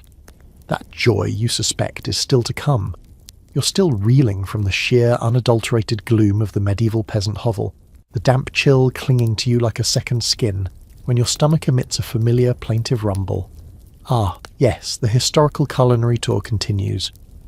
If Viking porridge and Egyptian bread and beer were adventures, you have a feeling medieval peasant fare is going to be a true test of your gastronomic fortitude. You observe the meagre preparations around the sputtering hearth. No bustling activity here, no large cauldrons bubbling with mysterious stews, just a sense of making do with very, very little. The diet of a medieval peasant was, to put it mildly, monotonous and heavily reliant on whatever grains could be grown locally, typically barley, oats, rye, and perhaps some wheat, if they were lucky, or the land was particularly good. This was supplemented with vegetables from their own small garden plots. The pottage garden, so named because its produce usually ended up in the pottage pot. Think onions, leeks, peas, beans, cabbage, and various root vegetables. Fruit might come from foraging, berries, apples, nuts, or from a few carefully tended trees. Meat was a rarity, a luxury. The lord of the manor usually had hunting rights in the surrounding forests, and poaching was severely punished. Peasants might keep a pig, which could forage for itself, or some chickens, but these were valuable assets, more likely to be sold or consumed on special occasions than as a daily staple. Fish, if there was a nearby river or pond not exclusively controlled by the lord, might provide some protein. The cornerstone of the peasant diet was pottage. This was a thick stew or soup made from grains, often oats or barley, whatever vegetables were on hand, and perhaps some peas or beans for protein. It would simmer away over the fire for hours, often with new ingredients added as they became available. A bit like that Viking communal pot, but likely with even fewer exciting additions. Salt was available, but other seasonings were scarce or expensive. Herbs from the garden might add some flavour. It was filling, it was usually nutritious enough to keep you going, but it was incredibly bland and repetitive. Day in, day out pottage. You can almost taste the centuries of culinary boredom. You're offered a wooden bowl of this very pottage. It's a brownish-grey sludge, thick and lumpy, with unidentifiable bits of vegetable matter floating in it. It smells vaguely of cabbage and damp earth. You take a tentative spoonful. It's bland. So incredibly bland. And the texture is a bit like wallpaper paste. It's not actively offensive like you imagine fermented shark might be, but it's profoundly uninspiring. This is fuel, pure and simple, designed to provide enough energy for a long day of backbreaking labour in the fields. There's no joy in it, no celebration of flavour or texture, just sustenance. You find yourself missing the aggressive saltiness of the Viking porridge. At least that had a flavour. Bread, when they had it, would also be a coarse, dark affair, likely made from rye or barley flour, often unleavened or poorly leavened, resulting in a heavy, dense loaf. Remember that Viking bread that could double as a doorstop? This would be its slightly more depressing cousin. Sometimes, in times of famine, flour would be bulked out with less palatable ingredients like ground acorns, beans, or even tree bark. You eye a hunk of dark bread offered with your pottage. It looks like it could survive re-entry from orbit. And then there were the maladies. Life as a medieval peasant was a constant battle against disease, much of which was poorly understood and untreatable. The cramped, unsanitary living conditions, the contaminated water sources, remember those open ditches and midden heaps, and the often inadequate nutrition created a perfect storm for illness. A mainstream historical fact. Epidemics like dysentery, typhus, influenza, and smallpox swept through medieval populations with devastating regularity. And then, of course, there was the Black Death in the 14th century, which wiped out a huge percentage of Europe's population. Even common infections from minor wounds could be fatal without antibiotics. Medical care was rudimentary at best. For peasants, it would likely consist of folk remedies, herbal concoctions, some of which might have had genuine, if limited, efficacy, and prayers. Barber surgeons might perform basic procedures like bloodletting, a common treatment for almost everything, based on the theory of balancing the body's humours, or tooth extraction, but their skills were limited and hygiene was non-existent. You imagine getting a toothache in this environment and shudder. No anaesthetic, just a pair of rusty pliers and a prayer. A quirky, or perhaps just grim, tidbit about medieval health is the prevalence of ergotism, also known as St. Anthony's fire. This was a disease caused by consuming rye contaminated with the ergot fungus. Symptoms included convulsions, hallucinations, gangrene, and a terrifying burning sensation in the limbs. Outbreaks could affect entire villages if the rye harvest was bad. It's a stark reminder of how closely life was tied to the food supply, and how easily that supply could become a source of suffering. Historians still argue about the average life expectancy of medieval peasants. Estimates vary, but it was certainly much lower than today, likely in the range of 30 to 35 years, though this figure is skewed by very high rates of infant and child mortality. If you survived childhood, you might live into your 40s or 50s, but a long life was by no means guaranteed, and it would likely be a life marked by chronic aches and pains from hard labour, recurring illnesses, and the constant threat of something worse. You look at the people in this hovel. Their faces are weathered, their bodies often showing the signs of toil and hardship, perhaps a limp, a missing tooth, a persistent cough. Yet there's a resilience there too, a stoicism born of necessity. They endured, they had to. You try to eat more of the pottage, forcing it down. It sits heavy in your stomach. You think of your own access to a varied diet, clean water, and modern medicine. Luxuries you take for granted, but which would seem like unimaginable miracles to the people of this time.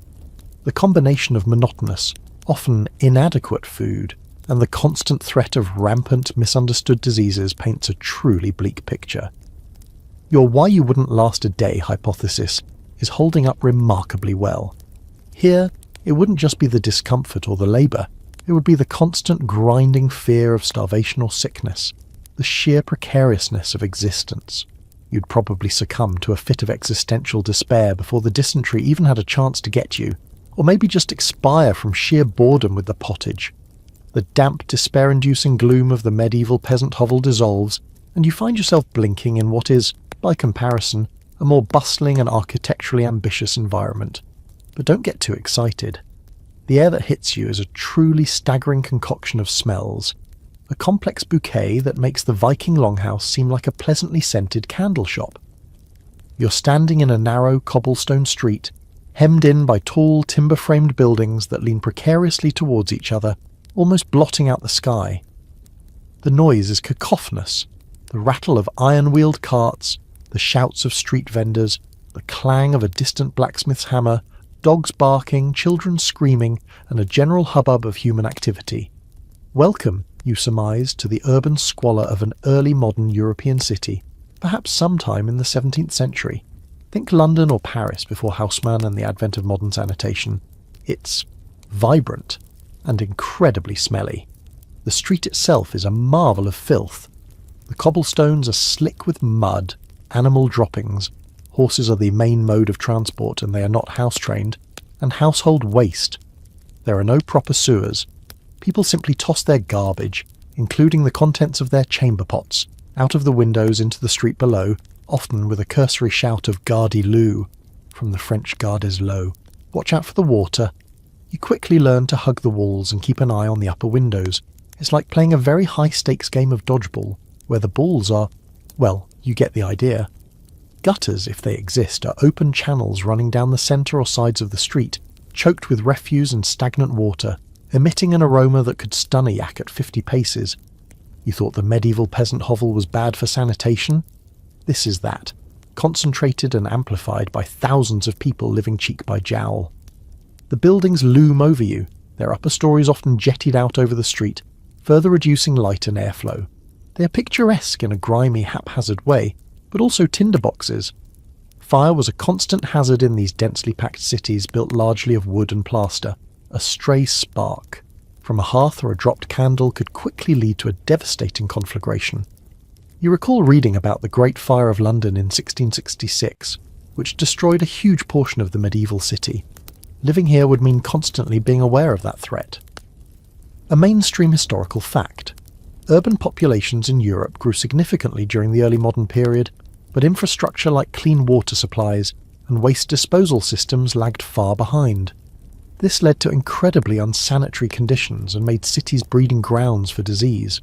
Typhus, sometimes called jail fever, because it was so common in prisons, typhoid, dysentery and cholera outbreaks were frequent and deadly. And, of course, the plague, while its most devastating pandemic was in the 14th century, continued to make terrifying reappearances. You instinctively pull your collar up, as if that could offer any protection against the miasma of potential pathogens you're currently inhaling. Personal hygiene in this environment was a challenge, to say the least. While the wealthy might have access to private baths or at least basins of clean water, for the average city dweller, bathing was infrequent. Water was often scarce and potentially contaminated, and public bathhouses, which had been more common in earlier periods, had largely fallen out of favour, partly due to concerns about morality and the spread of disease, ironically. People relied on perfumes, powders and linen clothes, which were changed more frequently than outer garments and believed to absorb bodily grime, to maintain a semblance of cleanliness. You can already feel a layer of city grime settling on your skin, a sticky, unpleasant film. You miss the Viking sauna, however hypothetical it was, and the noise. It's relentless. Hawkers cry their wares, fresh oysters, zrenia, graci piroshki, zrenia, any old rags or bones, competing with the rumble of carts, the hammering of artisans, tanners, blacksmiths, coopers, weavers, all plying their trades in small workshops that often open directly onto the street, and the general din of a populace living at very close quarters. There's no escaping it. It's a far cry from the relative quiet of the peasant village, or even the more subdued sounds within the longhouse or Egyptian dwelling. This is the sound of commerce, of a city teeming with life, but it's also overwhelming and exhausting to your modern ears, accustomed to double glazing and noise-cancelling headphones. A quirky tidbit about early modern urban life: watch out for the pigs. In many cities, pigs were allowed to roam freely, acting as a sort of unofficial and highly inefficient street cleaning service, consuming some of the organic waste. While perhaps marginally helpful, they also added to the general chaos and, of course, contributed their own unique droppings to the rich tapestry of the streets. You see a rather large sow rooting contentedly in a pile of garbage just a few feet away, and make a mental note to give it a wide berth. Historians still argue about the overall quality of life for the urban poor during this period. While cities offered opportunities for work and social interaction not found in rural areas, they also presented immense challenges: overcrowding, squalor, disease, crime, and often grinding poverty for those at the bottom of the social ladder. Tenement buildings were packed with families, often living in single squalid rooms. Unemployment or illness could quickly lead to destitution. You see figures huddled in doorways, ragged and gaunt, a stark reminder of the precariousness of life for many. You think about the "why you wouldn't last a day" challenge. Here, the threats are manifold. You could be felled by a random chamber pot emptying from above. You could trip in the filth-laden street and get some horrifying infection. You could be crushed by a runaway cart. You could simply succumb to one of the many diseases festering in the unsanitary conditions. Or the sheer, unrelenting sensory overload, the noise, the smells, the press of bodies, might just cause a complete system shutdown. It's a world away from your ordered, sanitized, and relatively quiet modern existence. You're starting to develop a profound respect for anyone who managed to survive, let alone thrive, in such an environment. Your desire for a long, hot bath and a bottle of industrial-strength hand sanitizer has reached critical levels, and you haven't even considered what you might be offered for lunch in this charming metropolis. The cacophony and ripe odours of the 17th century city thankfully begin to recede, and you find yourself transitioning once more. This time the shift is less jarring in terms of immediate sensory assault, but perhaps more subtly unsettling. You're still in a city, but the architecture is grander, more imposing. Carriages, sleeker and more numerous than the carts of the previous era, clatter on paved streets. Men in top hats and women in elaborate bustle dresses hurry along surprisingly clean, by comparison, sidewalks. There's a sense of order, of progress, but also a certain stiffness.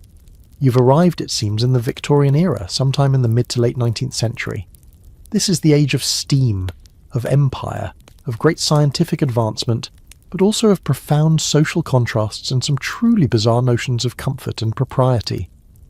While the streets are visibly cleaner than the 17th century nightmare you just escaped, thanks in part to major sanitation reforms like the construction of extensive sewer systems in 1898 cities like London, a direct response to events like the Great Stink of 1858 when the Thames was overwhelmed with raw sewage. Don't be fooled into thinking it's all roses and lavender.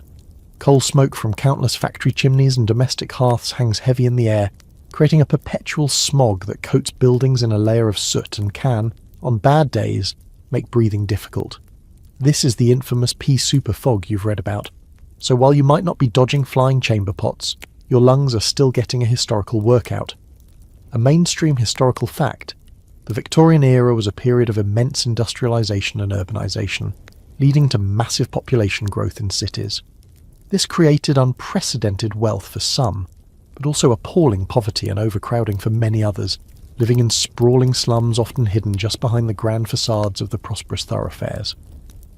The contrast between the lives of the rich and the poor was stark and often brutal.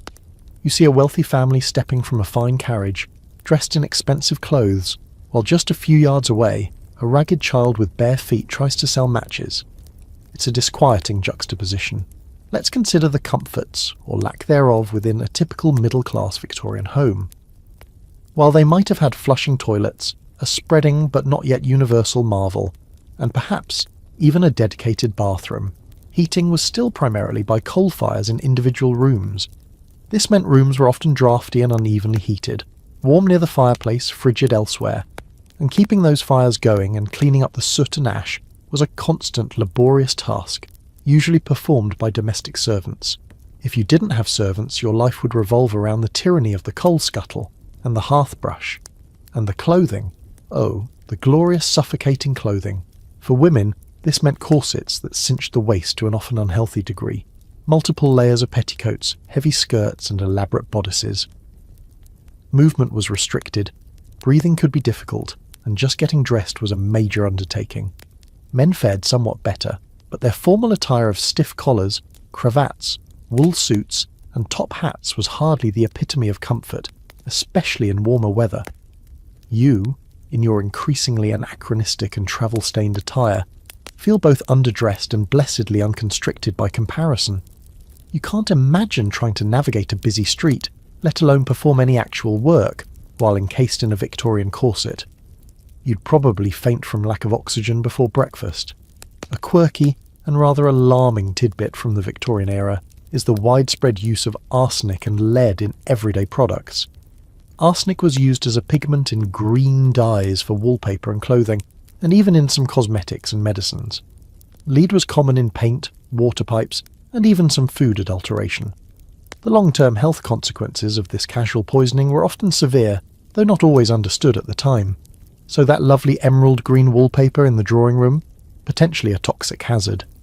That health tonic you bought from the chemist might just be slowly killing you. It makes you appreciate modern product safety regulations. Historians still argue about the psychological impact of Victorian social mores. The emphasis on propriety, reputation, and the strict segregation of public and private spheres, along with the repression of emotions and sexuality, created a society that was, in many ways, deeply constrained. The ideal of the angel in the house for women, the pressures on men to be stoic providers, the intense scrutiny of social conduct, it all contributed to a certain societal anxiety. While on the surface it might appear more civilized than the raucous eras you've previously visited, there was an undercurrent of tension and often hypocrisy. Even leisure had its discomforts. Think of those early bone-shaker bicycles, or the rigid formality of a Victorian dinner party with its endless courses and strict rules of etiquette. Or consider the popular seaside holidays where bathing machines were used to preserve modesty, trundling swimmers into the chilly sea in what amounted to a small wooden hut on wheels. It's a far cry from a casual day at the beach. The advances were undeniable. Railways revolutionising travel, the telegraph shrinking communication distances, medical breakthroughs like anaesthesia and antiseptic surgery, though the latter was slow to be adopted. But these advancements coexisted with profound social problems and some truly baffling discomforts. You see a gas lamp being lit on the street as dusk begins to fall, a symbol of modern progress. Yet, in a nearby alleyway, you glimpse the shadowy entrance to what is likely a squalid, overcrowded tenement, a symbol of enduring poverty. This era feels different from the others. The threats are less about immediate raw survival, though for the very poor that was still a daily reality, and more about navigating a complex, often contradictory society. It's about conforming to rigid expectations, enduring physical discomforts in the name of fashion or propriety, and breathing air thick with coal smoke. You wouldn't last a day, perhaps not because of imminent peril, but because you'd inadvertently commit some dreadful social faux pas, or simply because your modern desire for comfortable clothing and clean air would become unbearable. The Victorian era, for all its grandeur and innovation, seems to have perfected the art of polite discomfort. And you are definitely not dressed for the occasion. The clatter of Victorian carriages and the scent of coal smoke seem to be swept away by an immense sighing wind. The grand, soot-stained buildings dissolve, replaced by an endless, undulating expanse of grass, under a sky so vast it feels almost oppressive. You're standing on the American prairie, sometime in the latter half of the 19th century. Gone is the polite, if sometimes suffocating, society of the Victorian city. Here, there is only the wind, the grass, and a profound, almost terrifying sense of isolation. If you are seeking an escape from the constraints of corsets and urban smog, you've certainly found it, though you may have traded one set of profound discomforts for another, far more elemental kind. Your historical endurance test continues, this time on the windswept plains where pioneer spirit met a very harsh reality. The first thing that strikes you is the sheer emptiness. The horizon stretches in every direction, an unbroken line where the pale grass meets the impossibly big sky. There are no trees, no familiar landmarks, just mile upon mile of waving prairie grass. The wind is a constant companion, sometimes a gentle whisper, other times a howling gale that seems to scour the very soul. It whips at your increasingly tattered clothes, which are once again woefully inappropriate for your new surroundings, and fills your ears with a ceaseless rushing sound. It's like the universe forgot to put anything else here, except grass and regret. You spot it in the distance, a low, dark hump on the landscape, looking more like a natural feature than a human dwelling. This, you realise, is your new home, a sod house, or soddy. As you get closer, you see it's constructed from large bricks of prairie turf, stacked like oversized grassy Legos. The roof is also made of sod, laid over a framework of whatever scarce timber could be found or afforded, perhaps cottonwood poles from a distant riverbank. A mainstream historical fact for you: the Homestead Act of 1862 encouraged settlement of the American West by offering 160 acres of federal land to citizens who were willing to live on it, cultivate it, and build a dwelling. For many pioneers, timber was scarce and expensive, making sod the most practical and often only building material available. Building one of these was back-breaking labour. Imagine cutting through the thick, tangled roots of prairie grass with a breaking plough, wrestling heavy strips of sod, often called prairie marble with a good dose of irony, into place, layer by layer. Your shoulders ache just thinking about it. The walls are thick, offering surprisingly good insulation against the brutal prairie winters and the scorching summer heat. But the interior, well, it's an acquired taste. You duck through a low doorway. It's dark, the only light coming from the doorway itself and perhaps a single small greased paper window. The floor is packed earth again. The air smells strongly of damp soil, old grass, and a faint smoky scent from a small stove or hearth, fueled by precious wood or more likely dried buffalo or cow chips. Yes, you read that right. Fuel was so scarce that prairie coal, animal dung, was a common and necessary resource. Romantic, isn't it? The ceiling is low, and you can see the underside of the sod roof, complete with dangling grass roots, and, you suspect, a thriving ecosystem of insects and small creatures. A quirky and rather unsettling tidbit about sod houses is that they were notorious for dropping dirt, debris, and unwelcome visitors, like mice, spiders, and even the occasional snake from the ceiling, especially after a rain. Families often stretched canvas or cloth under the worst spots to catch the fallout. Dinner and shower all at once. Life here is a relentless struggle against the elements and the unyielding land. Farming this virgin prairie was incredibly tough. The sod was thick and hard to break. Droughts were frequent, searing the crops in the fields. Blizzards in winter could rage for days, isolating families completely and threatening livestock.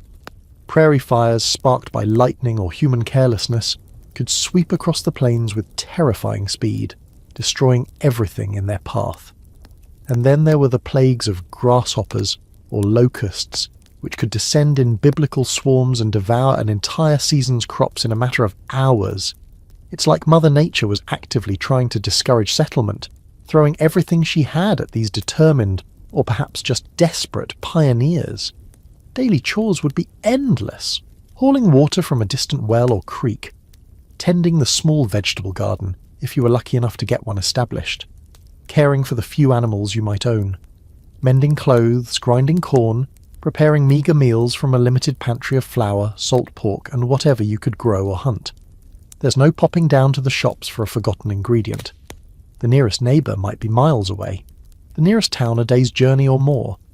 The isolation could be crushing, especially for women, who often bore the brunt of domestic labour and childcare in these remote, lonely settings. Historians still debate the extent to which the romanticised pioneer spirit, that image of rugged individualism and triumphant self-reliance, accurately reflects the often brutal, desperate, and soul-crushingly lonely realities faced by many homesteaders. While stories of resilience and community are certainly true, so too are stories of failure, despair, mental breakdown, and families forced to abandon their claims after years of fruitless struggle. It wasn't a picturesque adventure for everyone. For many, it was a grim battle for survival.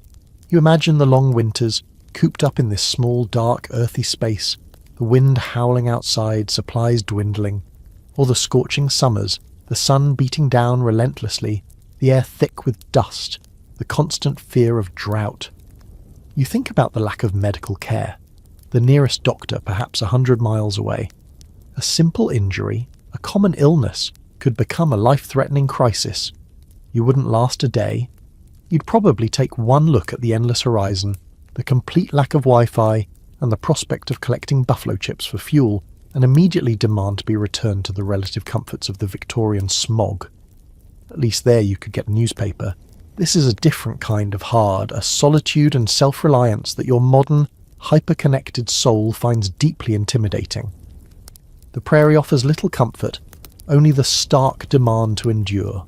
The vast windswept prairie shimmers and fades, the smell of damp earth and buffalo chips replaced by the much less wholesome aroma of bilge water, tar, unwashed bodies, a recurring theme in your historical travels it seems, and the faint metallic tang of old fear. The endless grass gives way to splintered, weathered wood beneath your feet, and the sighing wind is now the snap and creak of rigging and the rhythmic slosh of waves against a hull. You've been transported, rather alarmingly, to the deck of a 17th or early 18th century pirate ship. Avast, ye landlubber. Your historical discomfort tour has taken a decidedly nautical and likely very unpleasant turn. Forget the swashbuckling romance. The reality of life aboard a pirate vessel was mostly grim, brutal, and short. The first thing that hits you, after the smell, is the sheer claustrophobic lack of space. The deck is crowded with rough-looking men, a motley collection of nationalities and temperaments, all armed to the teeth with pistols, cutlasses, and a general air of simmering violence. The ship itself, whether a captured merchantman or a purpose-built sloop, is small, cramped, and clearly designed for fighting and speed, not comfort. Below decks, where the majority of the crew would eat and sleep, conditions would be even worse, dark, airless, and perpetually damp. You can almost feel the rats scurrying in the bilges. Remember the Viking longhouse's communal sleeping arrangements? This is that, but on a rolling, pitching platform, with a much higher chance of scurvy and a significantly lower chance of surviving a workplace dispute. Food and water were constant preoccupations. A mainstream historical fact. Provisions on long voyages were notoriously poor.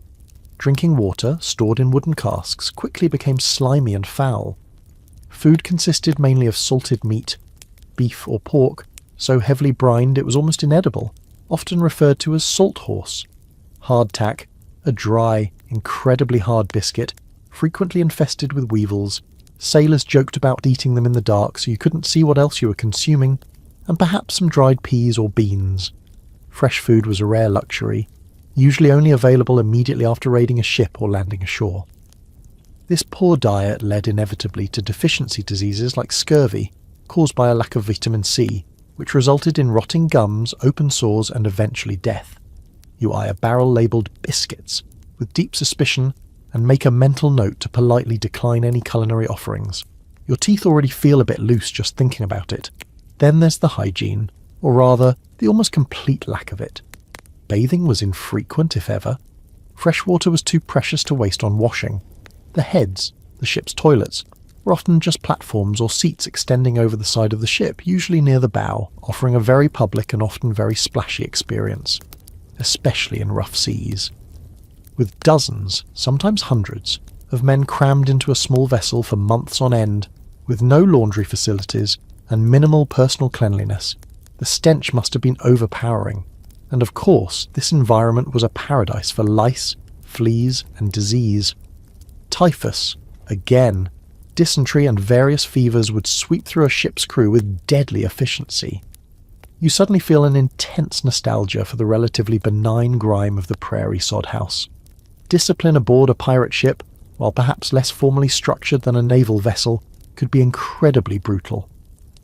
While pirate crews often operated under a set of articles, or a code of conduct that they all agreed to, a surprisingly democratic feature, often outlining shares of plunder and rules for onboard behaviour, punishments for infractions could be swift and savage. Flogging was common. Keel hauling, where a man was dragged under the ship's hull from one side to the other, was a particularly gruesome punishment, often resulting in death or severe injury from barnacles and drowning. Marooning, being abandoned on a deserted island with minimal supplies, was another favourite. You observe the hard, weathered faces around you, the casual way they handle their weapons, and decide that absolute, unquestioning obedience is your only viable strategy here. This is not the place for witty banter or questioning authority.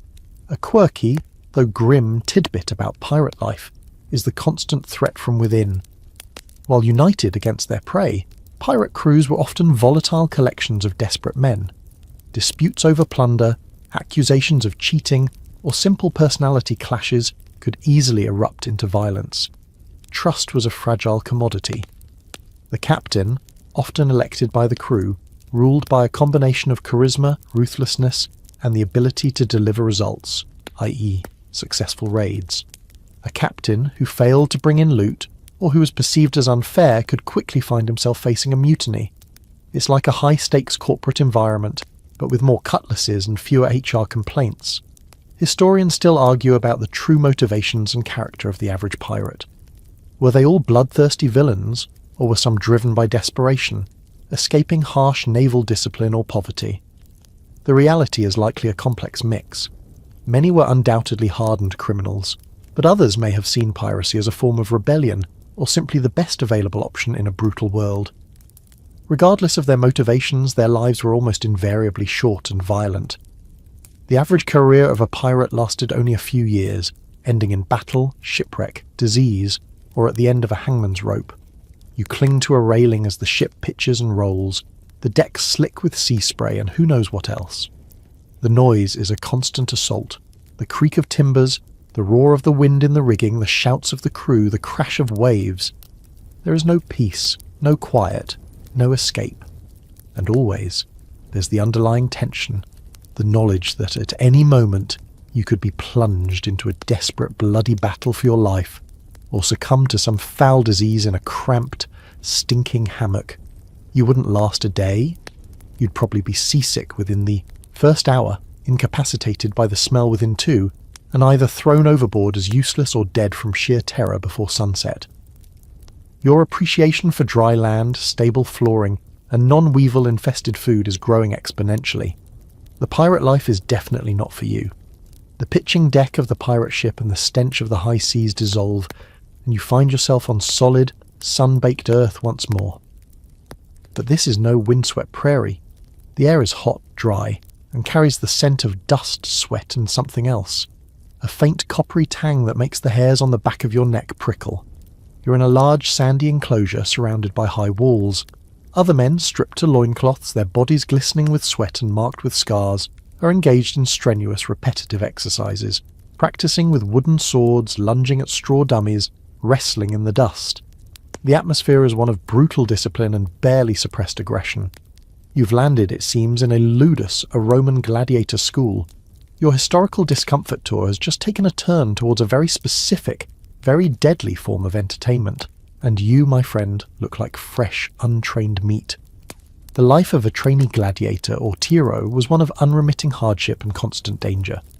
Most gladiators were slaves, prisoners of war or condemned criminals, though some free men, often desperate or debt-ridden, volunteered, seeking fame or fortune. Regardless of their origin, once they entered the ludus, their lives were no longer their own. They were property, bought and trained by a lanista, the owner and head trainer of the school, to fight and die for the entertainment of the Roman masses. Forget any romantic notions of noble warriors choosing their fate. This was a brutal, exploitative business. The training was incredibly rigorous and designed to turn raw recruits into efficient killing machines. A mainstream historical fact. Gladiators were highly specialized, trained in specific fighting styles with particular types of weapons and armor, like the Murmillo with his large shield and sword, the Retiarius with his net and trident, or the Thraex with his small shield and curved dagger. This specialization made for more interesting and varied matchups in the arena. Your training would focus on one such style, endlessly drilling techniques, building strength and stamina, and learning to endure pain. You watch a trainer, a hard-bitten veteran with a whip in his hand, savagely berating a clumsy recruit. Discipline is harsh and immediate. There are no appeals, no gentle corrections. Failure to perform could result in a beating, or worse. The living conditions in the ludus were basic and crowded. Gladiators lived in small cells, often sleeping on straw. Diet, however, was usually a point of focus for the lanista. While not luxurious, it was designed to build muscle and strength. They were often fed a high-carbohydrate diet, rich in barley, earning them the nickname hordeari, or barley men, beans, and other energy-giving foods. This sometimes resulted in them being a bit on the chubby side by modern athletic standards, but that layer of subcutaneous fat could offer some protection against superficial cuts in the arena. You look at your own physique, decidedly unbarley-fed, and feel a pang of inadequacy. You're not sure you're built for this kind of sustained, brutal physical exertion. And then there was the constant shadow of the arena. Every training session, every drill, was a preparation for that moment when you would step out onto the sand before a roaring crowd to fight for your life. The psychological pressure must have been immense. While not every gladiatorial contest ended in death, experienced, skilled gladiators were valuable investments, and a reprieve granted to a defeated but brave gladiator, was not uncommon. The risk was always there. A thumbs down from the crowd or the editor of the games could mean a swift, brutal end.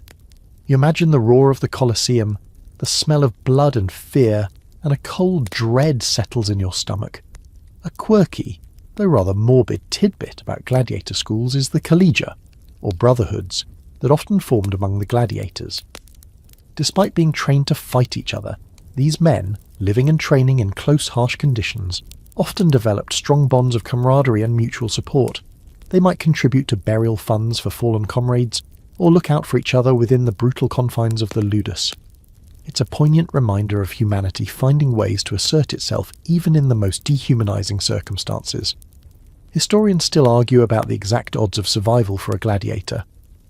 While popular culture often portrays it as a near-certain death sentence, archaeological evidence, such as gladiator cemeteries showing many healed wounds, and written sources suggest that some gladiators could survive for many fights, even achieving a degree of fame and very rarely freedom, symbolized by the awarding of a wooden sword, the rudis. However, it was undeniably a high-risk profession. Injury was almost certain, and a disabling wound could end a career, leaving a gladiator with little future. You're prodded forward by a stern-looking guard and handed a heavy wooden practice sword. It feels awkward and unwieldy in your hand. The other Tyrones eye you with a mixture of indifference and predatory curiosity. You are the newcomer, the unknown quantity, the potential future opponent. The discipline, the constant physical exertion, the ever-present threat of violence and death. It's a world away from anything you've ever known. There are no sick days here, no opting out because you're not feeling it. Your body is a commodity, a tool to be honed and then risked for public spectacle. You wouldn't last a day. You'd probably collapse from exhaustion during the first morning's training drills, or inadvertently insult a veteran gladiator and find yourself on the receiving end of some very painful, non-practice retribution. Or the sheer, mind-numbing terror of knowing what awaited you in the arena would simply break you. The roar of the distant imaginary crowd already sounds deafening. This isn't just about physical discomfort. It's about the complete stripping away of autonomy and the constant intimate acquaintance with mortality. Your appreciation for a quiet, non-combat-oriented desk job has just reached an all-time high. The hot sun and sandy grit of the Roman gladiator school dissolve, replaced by a choking, chemical-tinged thug and the deafening, relentless metallic clang and roar of machinery. You're indoors now, in a vast, gloomy space, poorly lit by a few grimy windows high up in the brick walls. The air is thick with coal smoke, cotton dust, and the smell of oil and unwashed humanity. Rows upon rows of clattering, vibrating machines stretch as far as you can see, tended by pale, gaunt figures, men, women, and distressingly, many children. Their movements quick and repetitive, their faces smudged with grime and weariness. Welcome to the heart of an early industrial revolution factory, likely a textile mill in 19th century Britain. Your historical discomfort tour has now plunged you into the grinding, soul-destroying toil that powered a new age of production, but at a terrible human cost. The noise is the first thing that overwhelms you. It's not just loud, it's a physical assault, a constant brain-numbing cacophony that makes conversation impossible and thought difficult. The thunder of power looms, the screech of spinning jennies, the hiss of steam engines. It all blends into a monstrous mechanical symphony that vibrates through the very floorboards and into your bones. You instinctively cover your ears, but it does little good. You can't imagine enduring this for 12, 14 or even 16 hours a day, 6 days a week, which was standard for many factory workers. Then there's the air, or rather, the lack of it. The atmosphere is thick with pollutants. If it's a cotton mill, fine cotton fibres fill the air, clogging lungs and leading to respiratory diseases like byssinosis, or brown lung. Coal smoke from the steam engines that power the machinery belches out both inside and outside the factory, contributing to the infamous urban smog you glimpsed in the Victorian era, but here you're at its source. Ventilation is minimal, the windows often kept closed to maintain humidity levels necessary for textile production, or simply because they're too high and dirty to open. You're already coughing, your eyes stinging from the acrid air. A mainstream historical fact, the Industrial Revolution brought about unprecedented technological advancements and economic growth, but for the first generations of factory workers, it often meant a drastic decline in living standards and quality of life compared to their previous agrarian or artisanal existences. They traded the seasonal rhythms of farm work for the relentless, machine-paced discipline of the factory, often for pitifully low wages. There were no safety regulations, no worker protections. The machinery was dangerous with exposed gears, belts, and shafts ready to snatch unwary hands, hair, or clothing, leading to horrific injuries and fatalities. You see a child no older than 8 or 9 darting under a massive clattering loom to retrieve a fallen shuttle, a hair's breadth from disaster, and your heart lurches. The work itself is mind-numbingly repetitive and physically exhausting. You're assigned a task, perhaps piecing together broken threads on a spinning machine or feeding raw cotton into a carding engine, and you must perform it over and over at speed for hours on end under the watchful eye of an overseer who won't tolerate slackness. The pace is dictated by the machines, not by human capacity. A moment's inattention can lead to a mistake, a reprimand, a docked wage, or worse, a serious accident. Your muscles quickly begin to ache, your back protests, and your mind rebels against the sheer, soul-crushing monotony. You thought carding, wool in the Viking longhouse was tedious. This is tedium weaponized, amplified by noise, danger, and pollution. And the hours.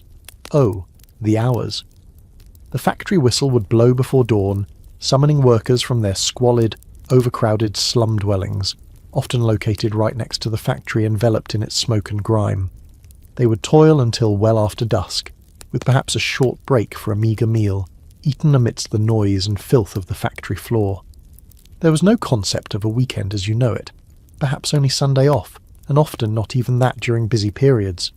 This relentless labour left little time or energy for family life, education, or any form of leisure. It was a cycle of work, eat poorly, sleep fitfully, repeat. A quirky, or rather tragic aspect of early industrial life was the reliance on child labour. Children, with their small, nimble fingers, were considered ideal for certain tasks, especially in textile mills. They were also cheaper to employ and easier to control than adults. Many started working from the age of 5 or 6, enduring the same long hours and dangerous conditions as their parents, for a fraction of the pay. Their childhoods were stolen, their health ruined, their futures bleak. It's a horrifying thought, seeing these small figures toiling amidst the monstrous machinery. Historians still debate the overall impact of the Industrial Revolution, weighing its long-term benefits in terms of technological progress and increased productivity against the immense human suffering it caused in its early stages. While it eventually led to higher living standards for many, for those who lived and died in these first factories, it was often a period of unmitigated misery and exploitation. There were reformers who spoke out against these conditions, like Lord Shaftesbury in Britain, who campaigned for factory acts to limit working hours and improve safety, but progress was slow and hard-won. You wouldn't last a day? You'd probably be deafened by noon, choking on cotton dust by mid-afternoon, and either maimed by a machine or collapsing from sheer exhaustion and despair before your first shift even ended. The sheer, dehumanizing brutality of the environment, the relentless noise, the polluted air, the constant danger, and the crushing monotony. It's a vision of hell forged in iron and steam. Your appreciation for worker rights, safety regulations, Clean Air Acts, and the 8-hour workday skyrockets to an entirely new dimension. This isn't just discomfort, it's a systematic assault on human dignity. The deafening roar of the Industrial Revolution factory fades, the metallic tang of oil and coal smoke replaced by the primal scents of damp earth, cold stone, and the musky aroma of animal hides. The oppressive man-made structures dissolve, and you find yourself in the dim, flickering light of a fire, deep within the mouth of a cave. The air is cold, carrying the distant howl of a wolf and the drip, drip, drip of water seeping through limestone. Rough, unadorned rock walls curve around you, and the floor is uneven, littered with animal bones and chipped stones. You've journeyed back, way back, to the very dawn of human experience, to the life of a prehistoric cave dweller. Your historical endurance test has reached its most elemental, most stripped-down stage. Forget lasting a day. Surviving an hour here will be a profound challenge. The first thing that strikes you is the profound silence, broken only by the crackle of the fire, the drip of water, and those unnerving sounds from the wilderness outside. It's a silence that speaks of immense solitude and ever-present danger.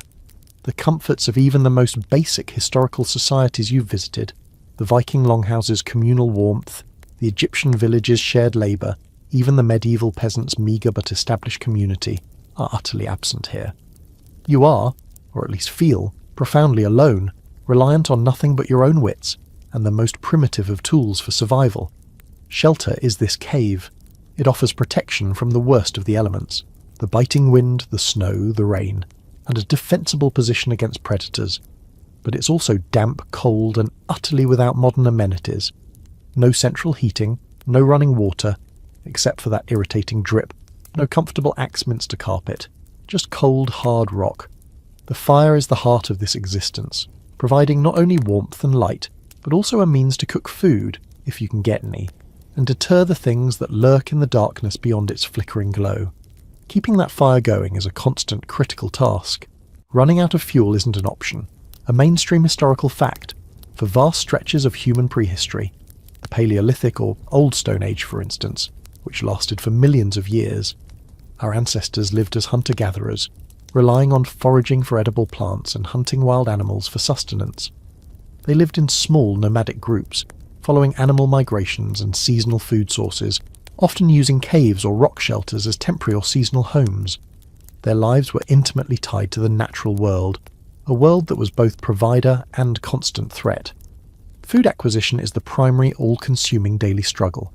You see a collection of crudely sharpened sticks, primitive spears, and chipped stone tools that look like they require immense skill and patience to create, let alone use effectively.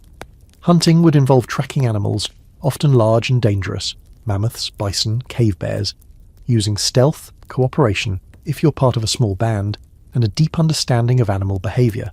Failure means hunger, injury, without any medical care beyond perhaps some chewed herbs or a poultice of mud, could easily mean death, either from the wound itself or from subsequent infection. Foraging for plants, roots, berries, and nuts would be equally important, requiring extensive knowledge of what was edible and what was poisonous.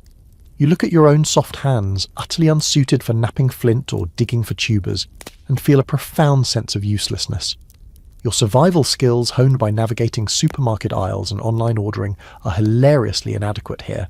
And then there are the predators. Saber-toothed cats, giant cave bears, packs of wolves. The prehistoric world was teeming with animals that would view a lone, unskilled human as an easy meal. Every venture out of the cave to hunt, gather, or fetch water would be fraught with peril. Even within the cave, vigilance would be constant, especially at night. The fire is your main defense, but it needs to be fed. You imagine huddling close to the flames, listening to the terrifying roars and snarls from the darkness, hoping the flimsy barrier of firelight will be enough to keep them at bay. A quirky, though perhaps speculative, tidbit about cave life. Some of the earliest art in the world is found in caves. Stunning paintings of animals, hunting scenes, and abstract symbols, created tens of thousands of years ago. What drove these early humans to create such beautiful and often inaccessible art in the depths of dark caves, using primitive pigments and flickering torchlight? Was it ritual, magic, storytelling, or simply an innate human urge to create and make sense of their world? It's a profound mystery that connects us directly to these ancient ancestors. You peer at the cave walls, half expecting to see the faint outline of a bison or a handprint. Historians, or rather prehistorians and archaeologists, still argue about many aspects of daily life in these remote eras, as the evidence is scarce and often open to interpretation. What was the exact nature of their social structures, their belief systems, their communication? We can infer much from skeletal remains, stone tools, and cave art, but many details remain shrouded in the mists of deep time. What is clear is that life was incredibly harsh, a constant struggle for the barest essentials. You shiver despite the fire, The cold from the stone floor seems to seep into your bones.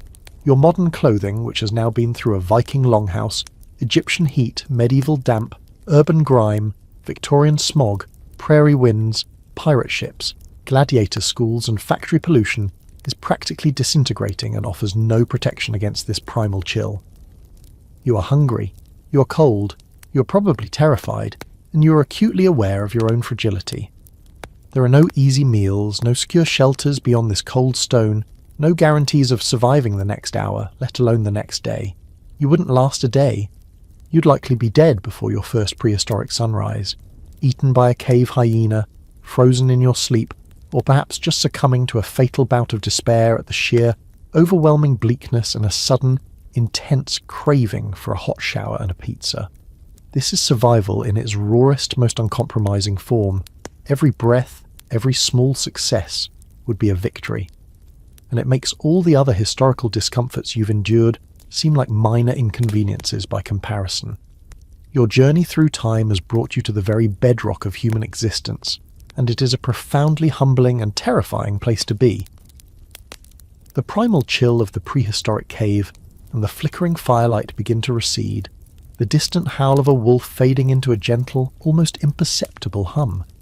You feel a sense of lightness returning, a gradual release from the raw elemental fear and the constant gnawing hunger. The cold stone beneath you softens, the damp, earthy smells giving way to something cleaner, more familiar. The oppressive weight of historical discomforts, from the Viking longhouse's acrid smoke and flea-ridden furs, through the Egyptian sun's relentless baking, the medieval peasant's damp hovel, the early modern city's overflowing squalor, the Victorian era's polite suffocation, the prairie pioneer's desolate isolation, the pirate ship's grim realities, the gladiator school's brutal discipline, the Industrial Revolution factory's deafening toil, and finally the cave, dwellers' terrifying struggle for bare existence. All these vivid, uncomfortable snapshots begin to swirl and coalesce in your mind, forming a vast tapestry of human endurance. You find yourself once more in that quiet, neutral space, a sort of gentle interlude between worlds, the same one you visited after your initial batch of historical misadventures. It's a moment to process the extended, even more challenging tour you've just undertaken, a chance to let the sheer, overwhelming otherness of these profoundly difficult past lives settle more deeply. You take a slow, deliberate breath, a genuinely deep, clean breath, and it feels like an even greater luxury than before. The simple act of breathing air that doesn't sting your eyes, choke your lungs with dust or smoke, or carry the stench of disease and decay, is a profound, almost spiritual relief. You reflect on the common threads that ran through all those disparate eras, now with an even greater appreciation for their severity. The constant grinding labour, not just for basic necessities, but often for the mere chance to see another sunrise. The ever-present, inescapable threat of disease, malnutrition and violence, often misunderstood and utterly untreatable, making life a precarious, fleeting gamble. The utter lack of personal space, privacy, or autonomy, concepts so ingrained in your modern sensibilities yet so alien to the communal, hierarchical, or brutally constrained living arrangements of the past. The relentless sensory assaults, the smells, the textures, the noises, the extreme temperatures that would have been the unyielding daily reality for countless generations, but which your 21st century self found almost catastrophically unbearable. Remember the gnawing chill of the longhouse, a cold that seemed to seep into your very bones, only marginally held at bay by a smoky fire and scratchy furs, now amplified by the memory of the prairie blizzard, or the dank cave, or the suffocating heat of the Egyptian sun, beating down on you as you imagine toiling in the dusty fields, now intensified by the memory of the gladiator's sun-baked training yard. The sheer, unrelenting dampness of the medieval hovel, a place where true dryness felt like an impossible dream, made even more poignant by the pirate ship's perpetually soaked timbers, the overwhelming stench and chaos of the early modern city street, a genuine biohazard zone where every step was a gamble, now rivaled by the factory's chemical fug or the pirate's bilge, and even the more civilized Victorian era, with its own peculiar discomforts, seems almost benign compared to the brutal realities of a Roman ludus or the terror of a prehistoric night. A mainstream historical fact which has perhaps become abundantly, almost painfully clear through this extended journey, is that for the overwhelming majority of human history, life for the average person was characterized by unrelenting hardship, terrifying scarcity, and a constant desperate struggle for survival against odds that would make a modern-day adventurer blanch. The comforts and conveniences that you take for granted, clean running water, effective sanitation, readily available and diverse food, powerful and accessible medicine, climate-controlled environments, personal hygiene products, safety regulations, human rights, are incredibly recent, fragile and hard-won developments in the vast timeline of human existence. You think about the incredible resilience, the sheer tenacity of the people you've met in your mind's eye. The Viking, the Egyptian, the peasant, the city dweller, the pioneer, the pirate, the gladiator, the factory worker, the cave dweller.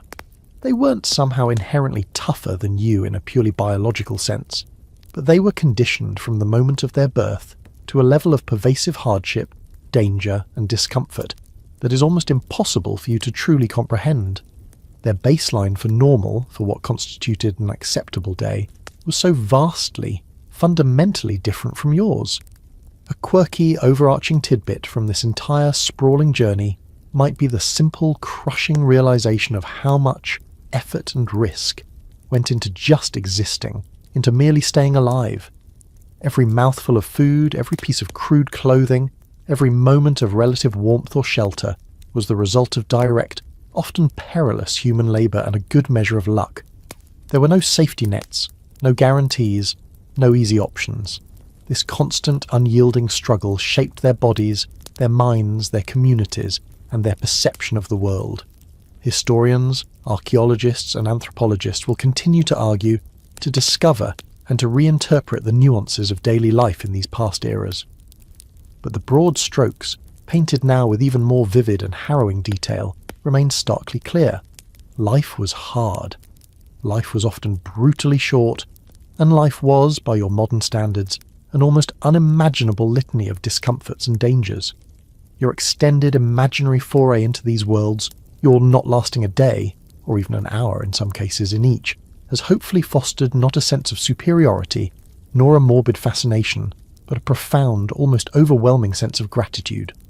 Gratitude for the scientific advancements, the social progress, the sheer human ingenuity and empathy that have, for many, transformed the human condition so radically. You realise that the purpose of this journey wasn't just to catalogue historical discomforts for a sleepless night, or to make you feel momentarily smug about your heated blankets, your well-stocked refrigerator, and your extensive tea collection, though those are certainly definitely worth appreciating more than ever. It was to connect, in some small, visceral way, with the vast, deep ocean of human experience that came before you, to understand, even a little, the foundations of suffering and endurance upon which your own relatively comfortable world is built.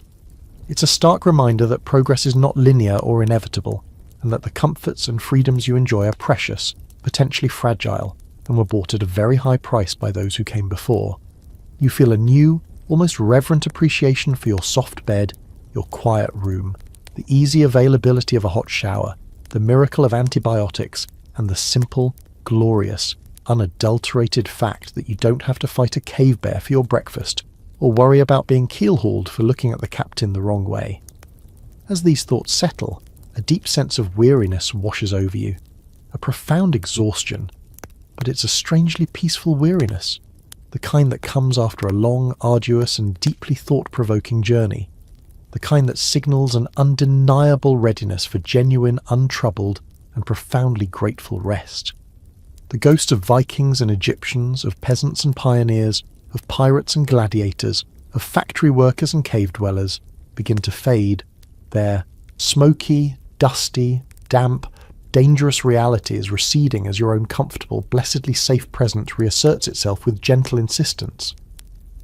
The soft hum of your fan, perhaps, or the gentle, steady glow of a distant street lamp filtering through your curtains feels wonderfully, reassuringly modern and profoundly peaceful.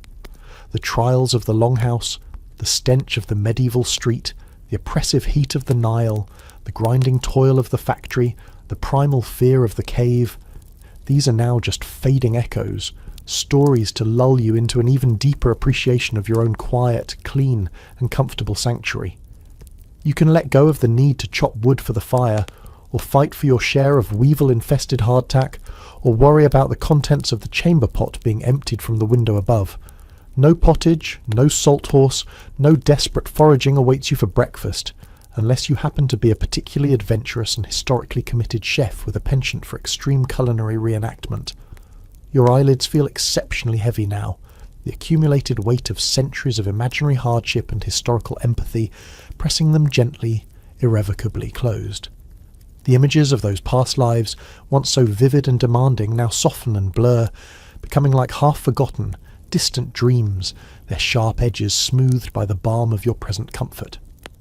The myriad discomforts you vicariously experienced, from the mundane to the terrifying, only serve to heighten the profound, almost sacred comfort of your own bed, the gentle, unwavering support of your pillow, the clean, fresh, untainted air in your room.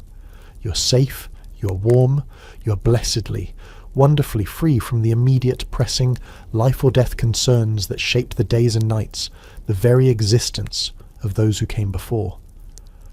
Let the gentle, soothing cadence of this thought guide you further and further into stillness, into profound peace. The long journey is truly over for tonight.